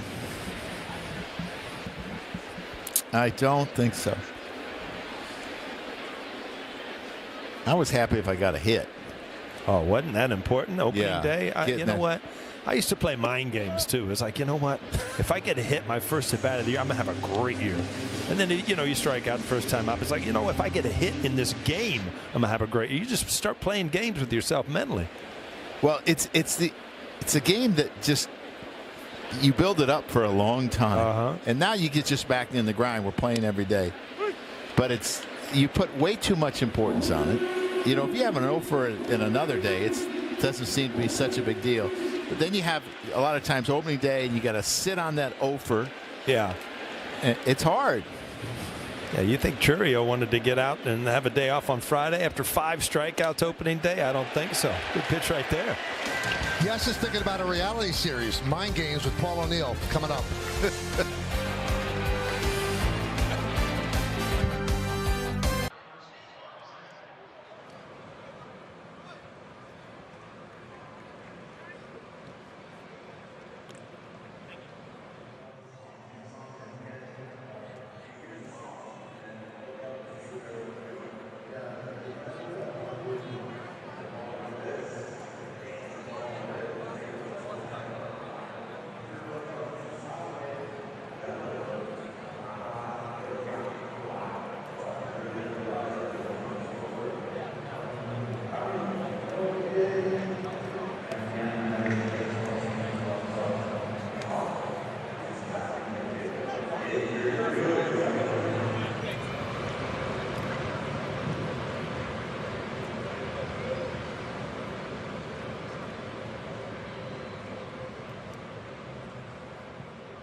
This copyrighted telecast presented by authority of the New York Yankees and may not be reproduced or retransmitted in any form, and the accounts and descriptions of this game may not be disseminated without the express written consent of the New York Yankees. Peguero deals to Dominguez.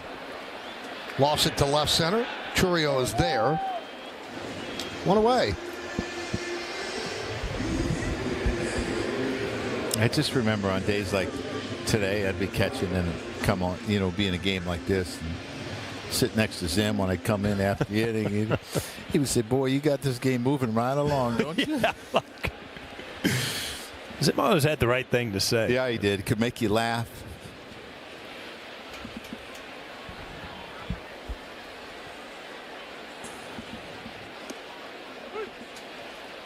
Oh, and 1 on Grisham. Grisham 1 for 2 with a walk. 2 runs scored.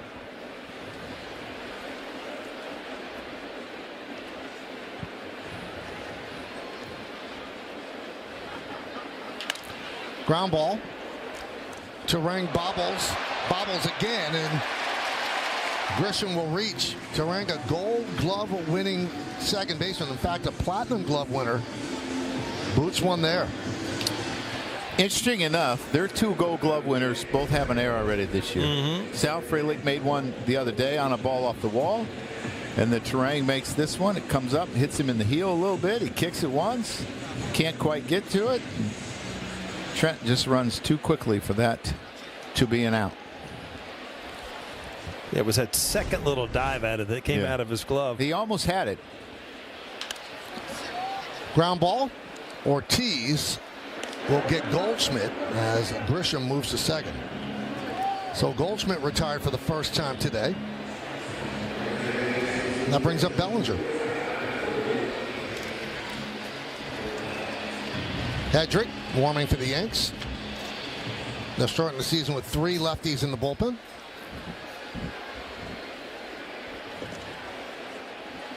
Bellinger 3 ribbies in this game. Home run.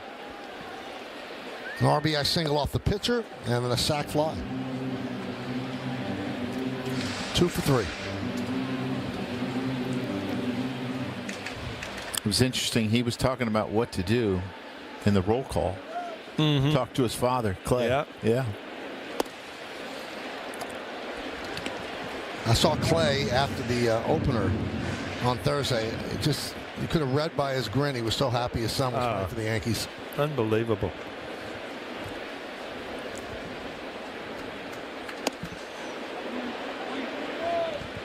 So I went down to the locker room today, and Stevie Donahue says, I've got a present for you. I said, okay. And I've talked numerous times about my kids used to, play in the playroom with Cody Bellinger.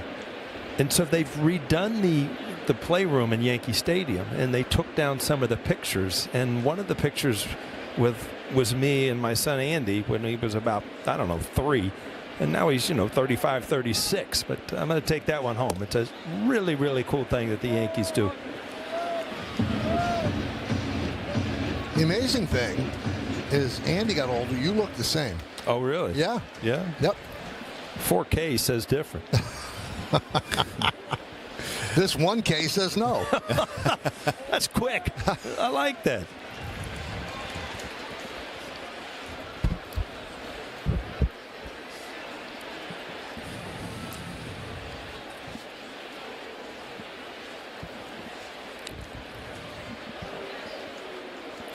Three-two count on Bellinger. Judge is on deck.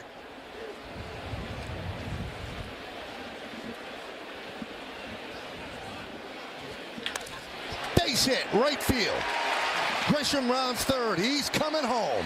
The throw is cut off. Going to second is Bellinger. He'll get in, and the Yankees lead 17-6, and that'll bring up Judge. Oh, Cody Bellinger has had tremendous at-bats today. Just another good at-bat, driving in another run, and then a good read on a high cutoff throw. Just cruises into second base.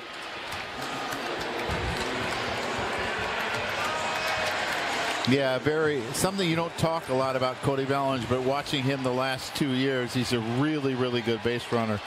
Understands when goes first and third, and here we go. Is this number 4? 3 home runs for Judge, 7 ribbies.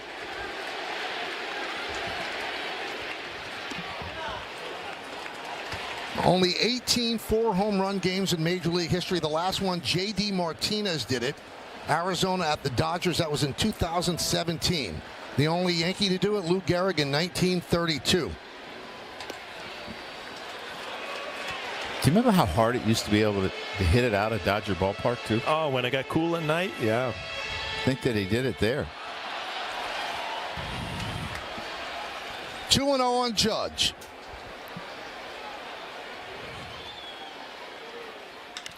High fly ball, right field. Frelick back. He's on the track, and he's going to be off the wall.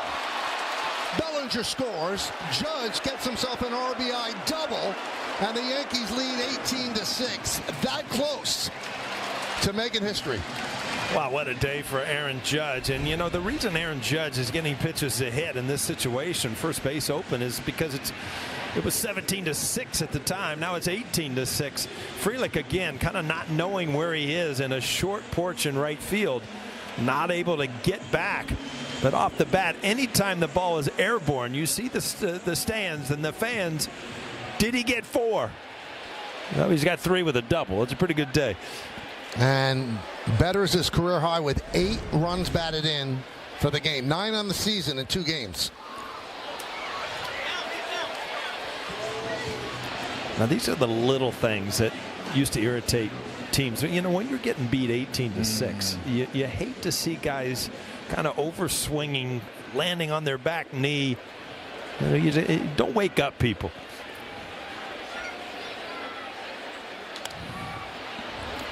Popped up. Well, when I saw that, I thought about what you said. You know, very seldom did you see back-to-back. Mm-hmm. Because they would hit the third guy. In the back. Yeah. And when he took that swing, I mean, the game has changed, and Major League Baseball has done a really good job of keeping pitchers from intentionally hitting players. Mm-hmm. But it would have happened. It happened to me when I was with the Rockies. I told the pitcher I was the only guy you could get out. I had nothing to do with those home runs. Up the middle and caught by Ortiz to end the inning. Yankees add 2 more runs. They're up by 12.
Time for PNC Bank's slow moments. Even in slow motion, this is impressive, Paul. Yeah, when you watch Aaron Judge and his swings, they are so you just think it's the same thing over and over again, and it's your ability as a hitter to put yourself in the same spot every time. Well, today he's been in a great spot. 3 home runs and a double. Just what you expect when you come to Yankee Stadium as a young kid to watch Aaron Judge, huh? Ford scoreboard 18-6. Brent Hedrick comes in. Impressed the Yankees in spring training with the injuries. There were spots open in the bullpen, and so he's the third lefty in the pen. Third pitcher used by the Yankees as he's facing Oliver Dunn.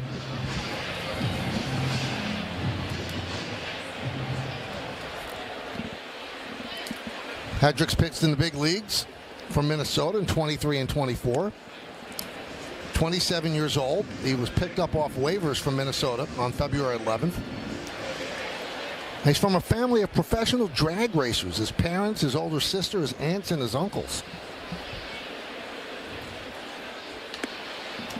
Can't say I've ever met someone that was a drag racer. Drag racer. Yeah.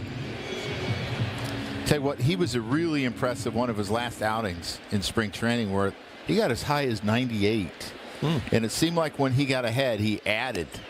It was impressive. So Dunn goes down on strikes. Time to get the answer to the Name That Yankee quiz today. Paul, why don't you give it? Well, it's got to be Jimmy Key, and he was a big part of our pitching rotation. I think if I could pick one guy that would have been a great pitching coach, it would have been Jimmy Key. He knew how to get big outs. I think he helped Andy Pettitte a lot when Andy Pettitte was just coming up to the major leagues. And he was the guy at the back of the plane that would get Boggs going every single time. You know, we had Charlie Hayes that would get Cecil Fielder going, but you had Jimmy Key back there just annoying Boggs to the point where you'd hear it before the flight was over. Okay, I bring up a quick story. Do you remember the time that Jimmy and Boggsy went turkey hunting, and Jimmy took Boggsy turkey hunting? Do you remember that? And vaguely. They didn't see one turkey, and Boggsy was kind of embarrassing him, yelling at him in the clubhouse about it. And the next day, Jimmy brought in 2 frozen turkeys and threw them in his locker. And said, "There's your turkey." Yeah, exactly. That was Jimmy Key. Joe, I mean, if you were in the Bird family, you'd stay away from Boggs. Yeah. It's only 8. Yeah. It's a good point, Michael.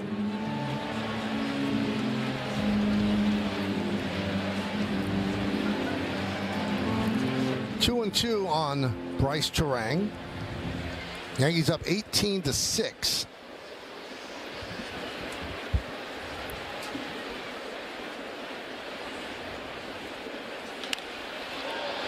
We going with 6 field goals, Paul, or some? Yeah, this is kind of like a Giants and a Packers game, huh? Well, last year I don't think the Giants were putting up 18. A big day for them. Boy, speaking of the Packers, when we used to play in that old county stadium where Milwaukee used to play before Miller Field, it just that was, I didn't even realize. There's Jimmy Key. This is him in Game 6. Everybody talks about Joe's triple, but Jimmy Key was on the mound and pitched brilliantly in that World Series clinching game. You know what else happened that day for him? He got engaged. Oh, is that right? Yeah.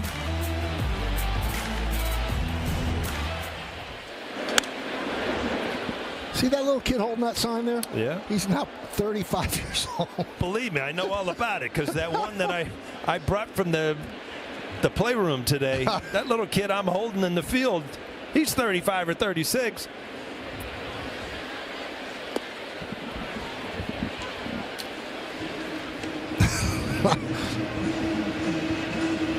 I hope you're doing well. I hope you're watching.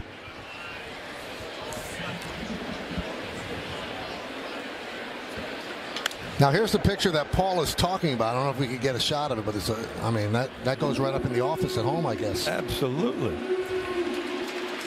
Look at that. That little dude right there. Not that dude. He's gotten old and ugly.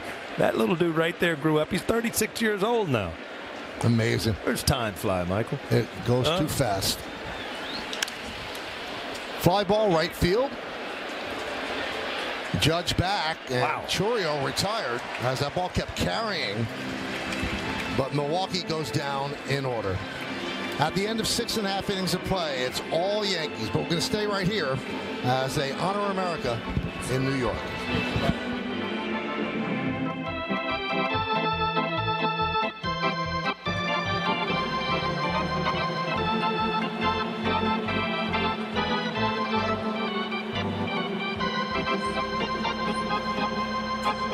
Ladies and gentlemen, will you please rise and remove your caps and direct your attention to the area behind home plate as the New York Yankees welcome an honored military guest.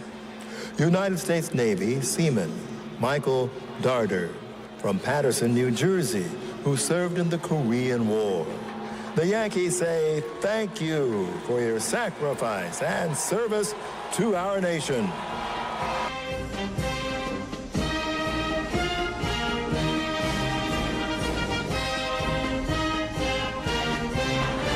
And now, ladies and gentlemen, please join us in singing along with Robert Merrill's rendition of God Bless America. God bless America, land that I love. Stand beside her and guide her through the night with the light from above, from the mountains to the prairies, to the ocean white with foam. God bless America, my home, sweet home. God bless America, my home, sweet home.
Well, thank you, guys. Bottom of the seventh inning. You see the summary, 18-14-5, leading 6-8-1. 8 home runs, ties a franchise record. Third time they've done it. Major league record is 10 home runs back in 1987 by the Blue Jays. Anthony Volpe leads off against Chad Patrick, the new pitcher.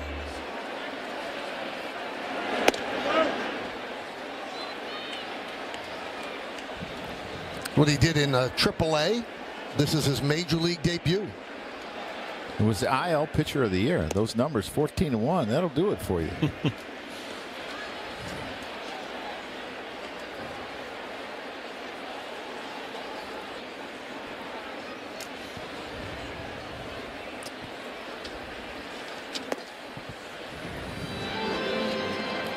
Well, earlier, Connor Thomas made his major league debut. Didn't go well.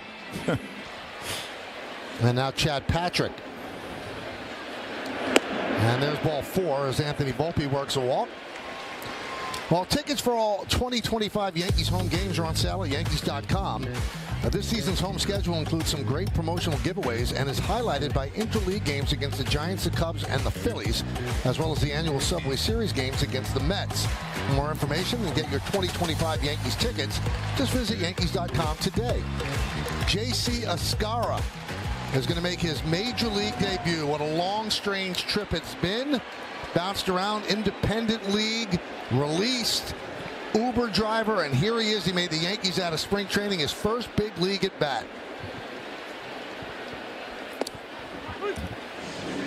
And Michael, I spoke to him for the BP show earlier today, and I asked him what it is going to be like for him when his number is called, and he said he will be ready. He has always been ready. I don't know if you guys saw the thing. He had a little appearance on the Today Show yesterday with his mom talking about his story, and he said more than anything, he wants to tell it as much as possible just because he wants to be an inspiration for other people who are thinking about giving up to keep going, keep persevering.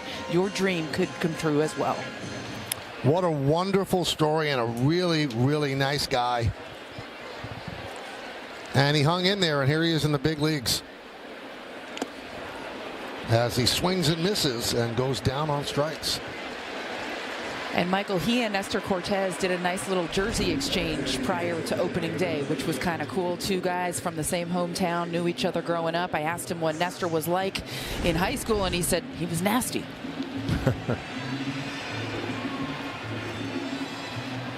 Now Oswald Peraza is going to pinch hit for Pablo Reyes.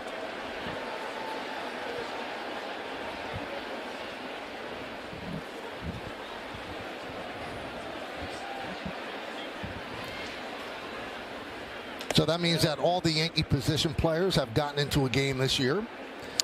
I think that's really important too. You know, the guys don't sit for a week before their first game, that you can get them out there. They played Monday and Tuesday at the end of spring training, so you're going 4 days without a bat. Now you're in here, and now you feel better. How happy are you right now? Why is that? You see what's sitting next to you? Oh, I know. They just, I mean, they sent up the samples for the tiramisu here. I don't know. Mom said I'm not allowed to eat dessert before I eat dinner, though, right? You could have one spoon. This is a very popular item here at the stadium. I like the looks of it. I mean, you do realize, Joe, the power of O'Neill. I mean, I wish he'd talk about Audi and send cars up here. This guy talks about tiramisu. It's here. You know, I've talked about a lot of cars. We haven't had one come up yet, right? It'll be a little hard getting it in here, don't you think? I could at least park it in the tunnel or something. Yeah, right in the loading dock. Drill deep to left field. There it goes. See ya. The Yankees' 9th home run of the day. They did it again.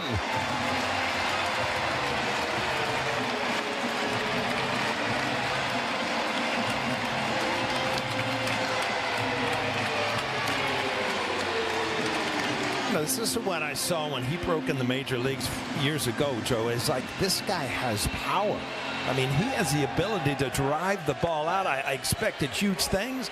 Maybe this is his time, because you keep waiting for him to really take the baton and take, you know, to the next level and be an everyday guy. Yeah, there were questions about him, whether he was going to make the team or not, and there were some injuries, and he was out of options, and he gets a breaking ball that's about thigh high. Really struggled in spring training, and I think there were questions about him. And I think so many times when young players come into spring training and they know they have a chance to make the team and have an impact, they put so much pressure on. Oh, yeah. And then all of a sudden you have a really tough spring training and you're on the team, and maybe you relax a little bit and say, okay. Dominguez with a single. That's his first hit of the season.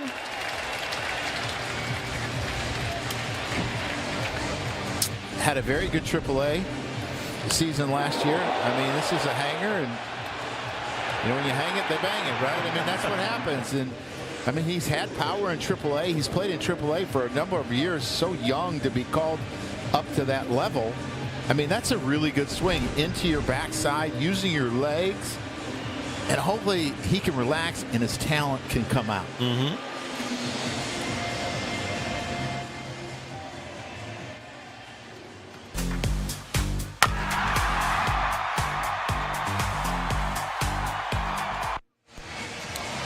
Well, the Yankees now stand with the Reds as the only teams in baseball history that have 9 home runs in a game, and they're 1 home run away from the all-time record of 10 set by the Blue Jays. And Peraza's home run also guarantees that Judge's spot is going to come up. So you're setting the stage early. Huh? Oh, yeah.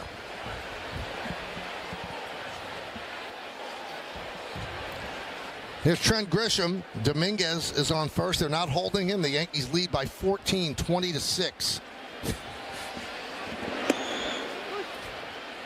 Darn extra point that they missed. I hope it doesn't come back to haunt them. I wonder if they know in the dugout if the record is 10. I would think no. You don't think so? There's certain things that don't come in. I mean, you've hit a lot of home runs. I mean, you're putting a beating on somebody, but I don't know that you ever know records like that, huh? The only thing is if someone's said, what's the record? Like someone that's not really a pitcher's down there, and someone calls up to the press box and asks, that sort of thing. Now, they had the game on in the clubhouse, so somebody's heard us say that. I wonder if it's been relayed to the players. And the trainers will go back and forth. Yep. I don't know, Michael. You think they keep the volume up? That might just turn us off. Just watch the play-by-play. Paul, I've turned a lot of people off in my life, so it could be. You got all kind of shows, though. People like to hear you. 1-2 on Grisham.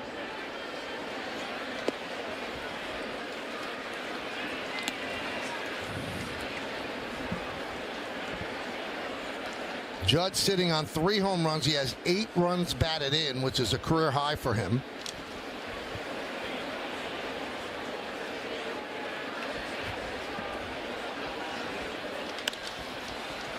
Popped up. Ortiz makes the play. That's out number 2.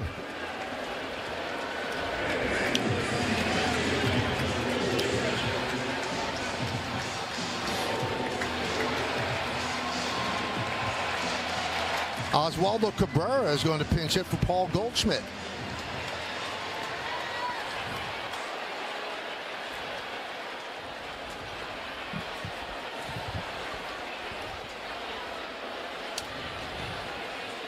Now, Aaron Boone being a third-generation Boone in baseball, he knows the record is 4 home runs in a game, so he's not going to lift Judge with 1 at bat to go. I'm not sure if he knows about the 10 home runs.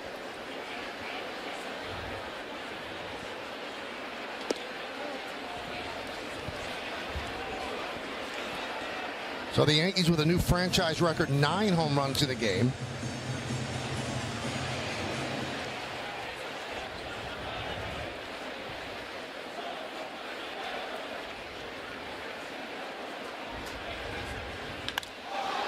Line to right field. Frelick is there, and that'll do it. So we'll wait till next inning for Judge to get another try.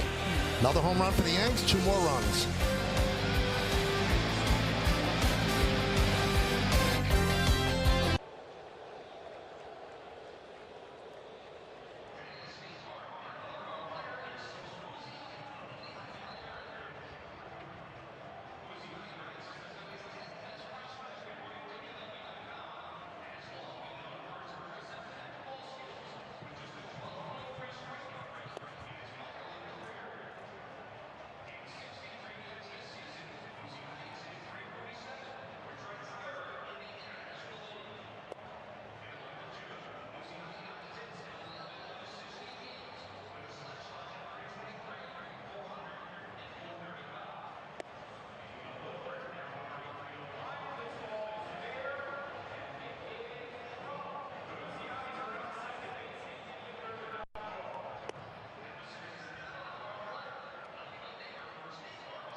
Today, last season, though, was magical.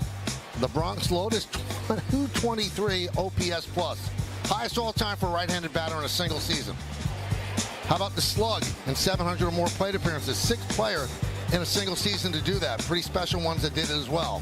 One of 3 players all time to lead the majors in home runs, ribbies, WAR, slugging, OPS, and walks. Babe Ruth did it 3 times, and Ted Williams. The best of us indeed. 2nd time MVP. Hyundai scoreboard 20-6. With his day today, he's telling last year to hold my beer. He's off to a decent start here in game 2. No doubt about it. There's Carlos Carrasco. He's making his Yankee debut. He's the Yankees' 5th starter. But with an off day on Monday, they're getting him into a game right now. Isaac Collins pinch hitting. See the changes for the Yanks.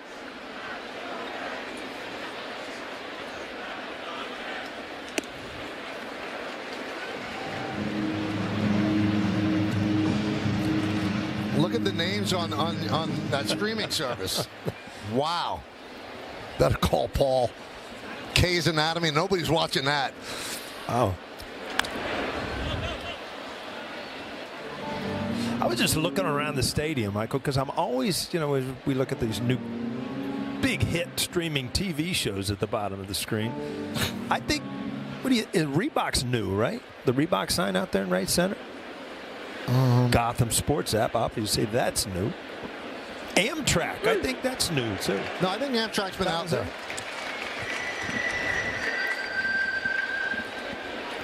Some of the standbys are still here. They're big Delta sign up there. See who's doing, Paul? He's trying to get sneakers, trying to get train rides, trying to get a plane ride on Delta. For one thing, I don't know what a sneaker is. We wore tennis shoes. I don't know what. Well, in New York, we wore sneakers. All right. Well, you drank water too. Huh?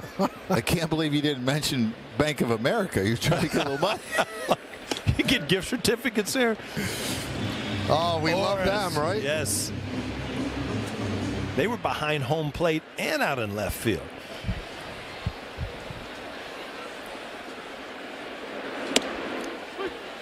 Eric Haas pinch hitting for Contreras.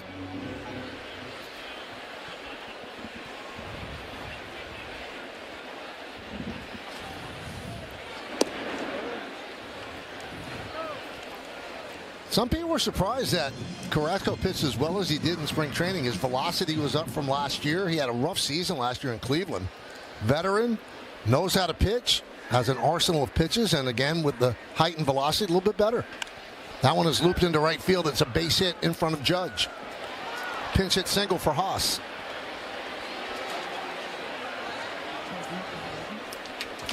Yankees baseball on Yes is brought to you in part by Toyota, the official hybrid vehicles of the Yankees, and by Delta, the official airline of the New York Yankees. Delta, keep climbing.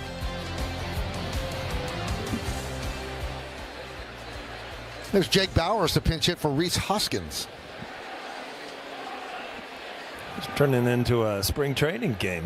Both managers emptying the benches here. That's really screwing up your scorecard over there. Good Lord.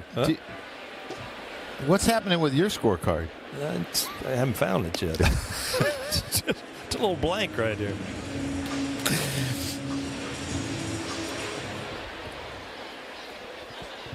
Michael dug into the tiramisu. It was good. Yes, he did. 2 spoons. I don't want to put the weight back on. I just had 2 spoons. Well, that's just a taster then. Yeah. Coming up, bottom of the 8th. Bellinger, Judge, and Chisholm. Judge knocking on the door of history.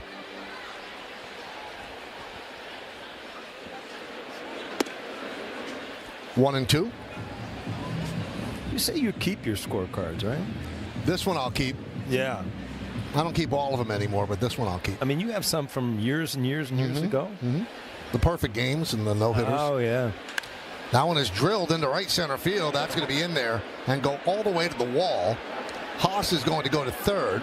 They're going to wave him home. It's a pinch hit RBI double for Bauers.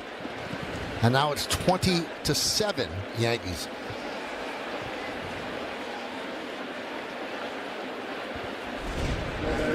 two good at-bats he's had. Pinch hitting, he had a good one on opening day where he walked off of Devin Williams, and then you see this double that he lines in the corner. Fastball that's up in the zone. I mean, that's been what we've talked about all day, and that's why there's so many runs. I mean, I think hitters, too, are adjusting to pitches up, fastballs up, because they practice like so much against velocity up in the zone off these new machines that they have, and everybody's trying to do it.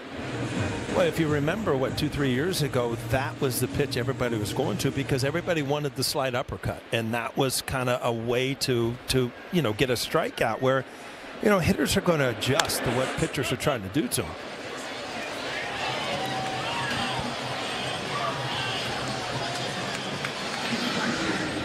1-1 on Sal Frelick. Infield single, hit by a pitch, walked, and grounded to second. Bowers on second with one out.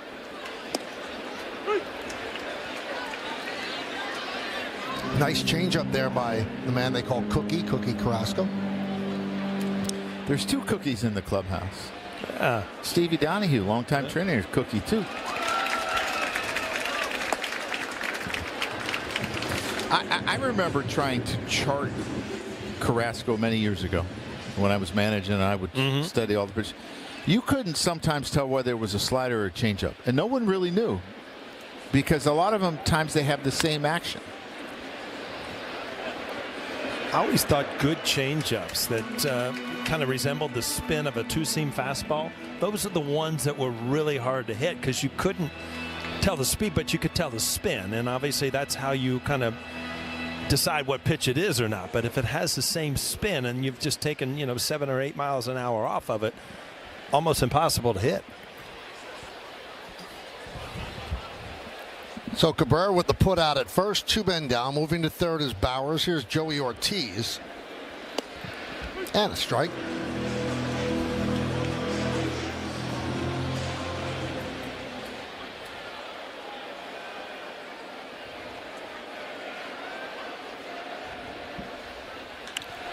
Rip foul into the second deck.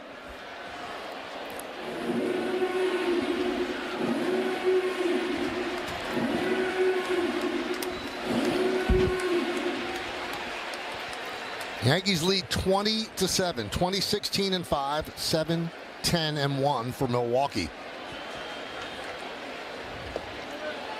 Now, if you have a friend who's a baseball fan that might not be watching the game, call that friend, text that friend. You have a chance to see history in the bottom of the inning. Swing and a miss. Aaron Judge, 3 home runs. Looking for a Major League record 4. Stay tuned.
Baseball on Yes is brought to you in part by Untuck It. Find the perfect fit today at untuckit.com or more than 80 stores worldwide.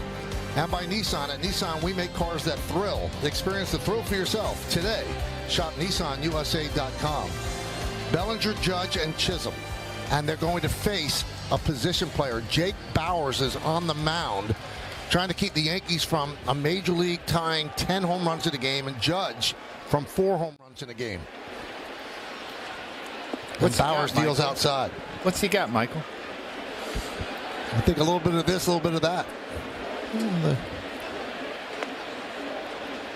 Little cutter at 65. Did you like facing position players? No, hated it. Because, it's just, you're supposed to crush everybody, right? That's not really a pitcher, but, it just goes to show you, even in batting practice, you pop balls up, as Cody Bellinger did right there. But this is the at-bat we've been waiting for. And, with a position player on the mound, he's not going to pitch around him. Last time up, he hit a ball off the wall for a double and an RBI. He has 3 home runs. Only 18 players in baseball history have 4 in a game. Drilled deep to left field, but that is going to stay in the park and caught by Chourio. Little top spin on that, and Chourio ran it down. Well, a little off the end of the bat, just enough, because the velocity was probably high 70s. Oh, it's actually a breaking ball. Wow. That might have been in the 50s, that breaking ball. 55 that pitch was. Well, that's speed limit. That's right. Speed limit on the hutch. Huh? You can't even go on 95 going 55. Huh? Oh, Chisholm gets plunked.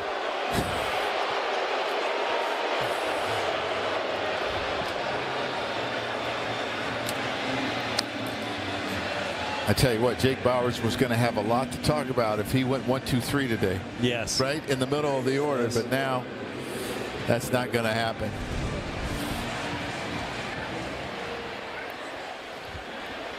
You can see, as a position player, it is so weird to be on the mound. Well, he's got some experience at this.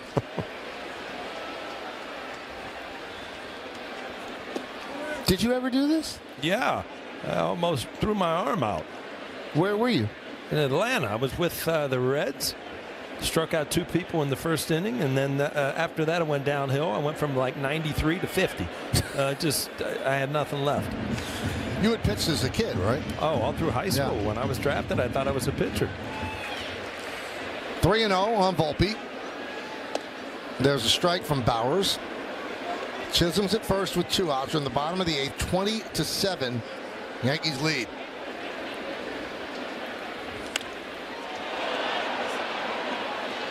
Now 3-2.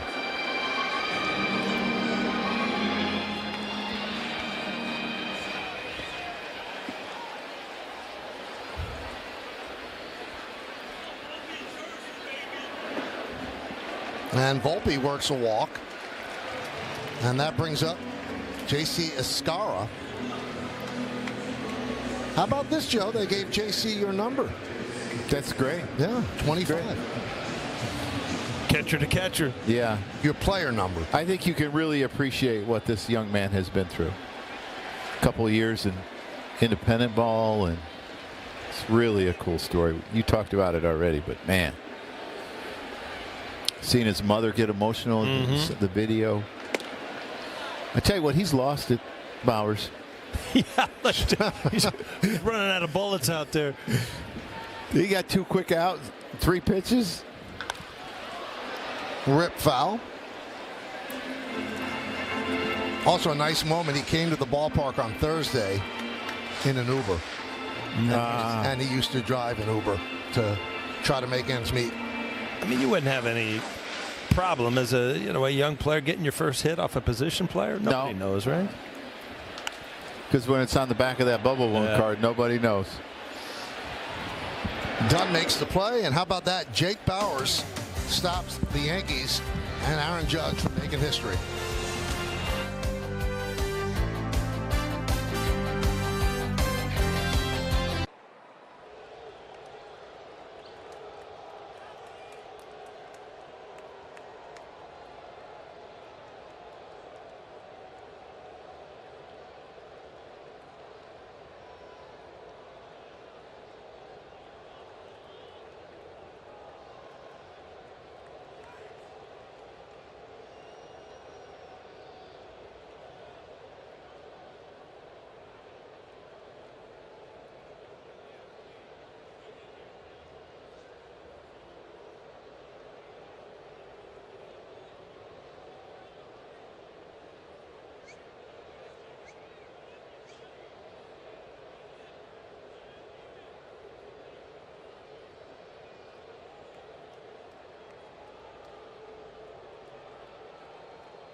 take slow for an answer replay. One thing we're going to see this year, Paul, this is a much more athletic team. They are going to go first to third a lot. We've seen it today. Well, it makes a big difference in the runs that you score.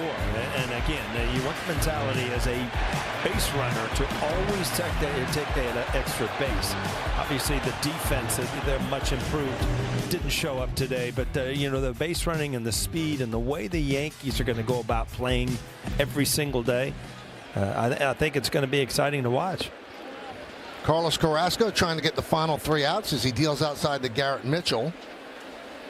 Oswaldo Cabrera moves to right field to take over for Judge Ben Rice. Will play first base in place of Cabrera, so every Yankee position player got into the game.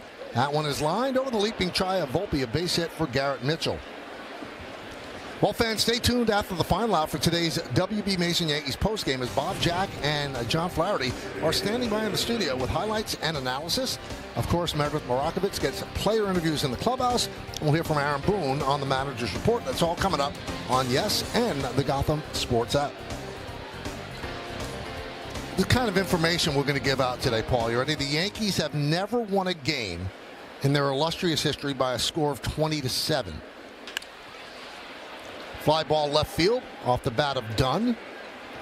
Bellinger puts it away. But we looked it up.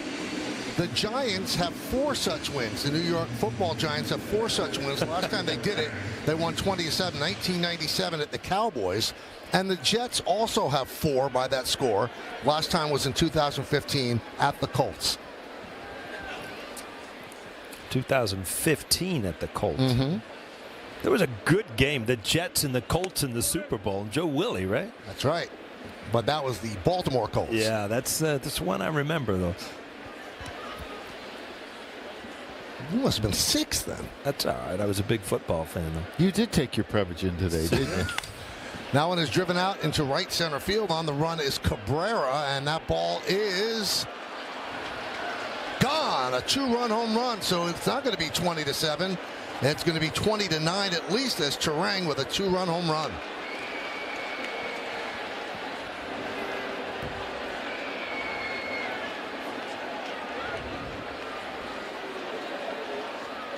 Well, it's not the outing Carrasco's looking for, trying to tune it up, get ready. But this ball, you see a little movement and just waist high. Ends up in the bullpen. Well, it looked like he was trying to throw that front hip sinker where he started off the plate and ends up on the inside, but it had plate the whole time. Turang recognized it, crushed it. Yeah, that is a 2-seamer. You see a little movement, but that ball's got to end up on the inside corner, not start on the inside corner and end up in the middle of the plate.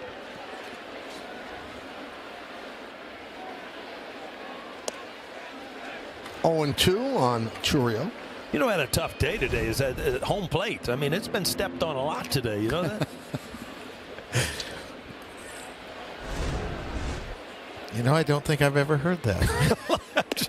Just saying.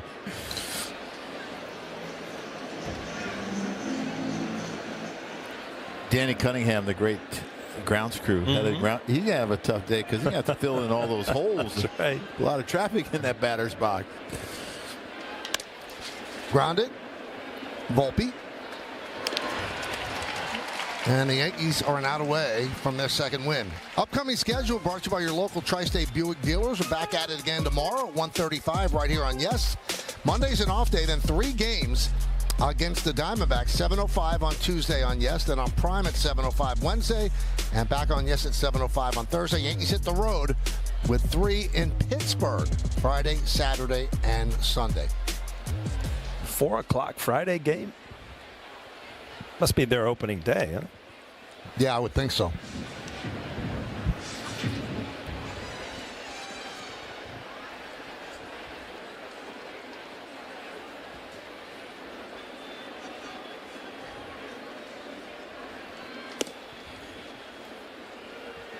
Two and 0 on Isaac Collins. Mike, I'm really glad our first game together this year, we got to spend over 3 hours together. Yes, it's always nice. How many times will you two do this? Oh, a lot. We're in the 60s or 70s, easy. That's like a day off for him, though. He's like, 150 plus a radio show, a couple other shows.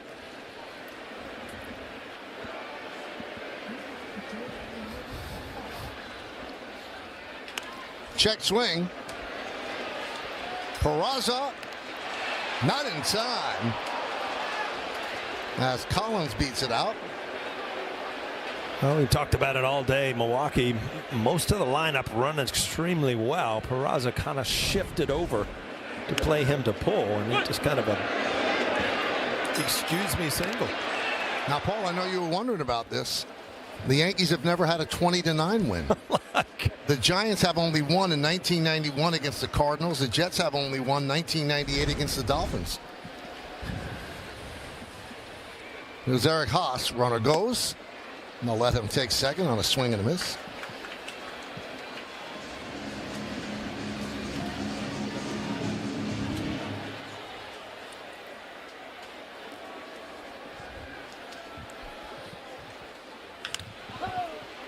Oh, 0-2, strike away.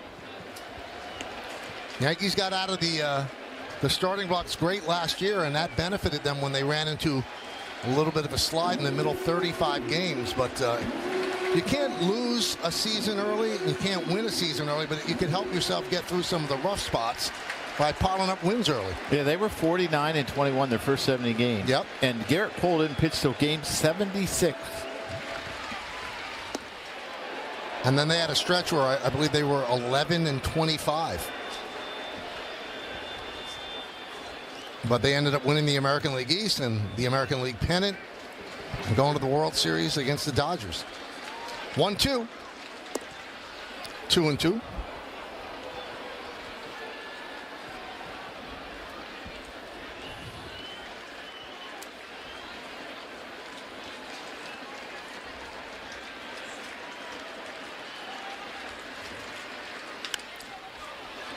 Volpe. And the Yankees win 20-9. They club 9 home runs. And they just do big-time damage. They lived up to their name, the Bronx Bombers, in a big way, especially Aaron Judge with the 3 home runs and the 8 ribbies. Well, hopefully this is the kind of baseball that you're going to see up and down through the lineup. Obviously, you're not going to see 20 runs every time out. You are going to see that guy, Aaron Judge, hit a lot of home runs. But big bay by Bellinger, Volpe, you could go down the list. So I just think this is a different feel to a team that's going to have to help 1 through 9 instead of just a couple guys. Yeah, I would have to agree with you. And seeing Austin Wells play against left-handers and having success today got me kind of excited. And Jazz Chisholm also having success. So their lefties are going to have to hit lefties because they're going to see a lot of them out of the bullpen. Not necessarily starters, but out of the bullpen, and that's a good sign. Pretty cool necklace Judge has on. He has a gavel, and he laid down the gavel today with 3 home runs and 8 ribbies. The captain with a lot of crunch on this Saturday afternoon.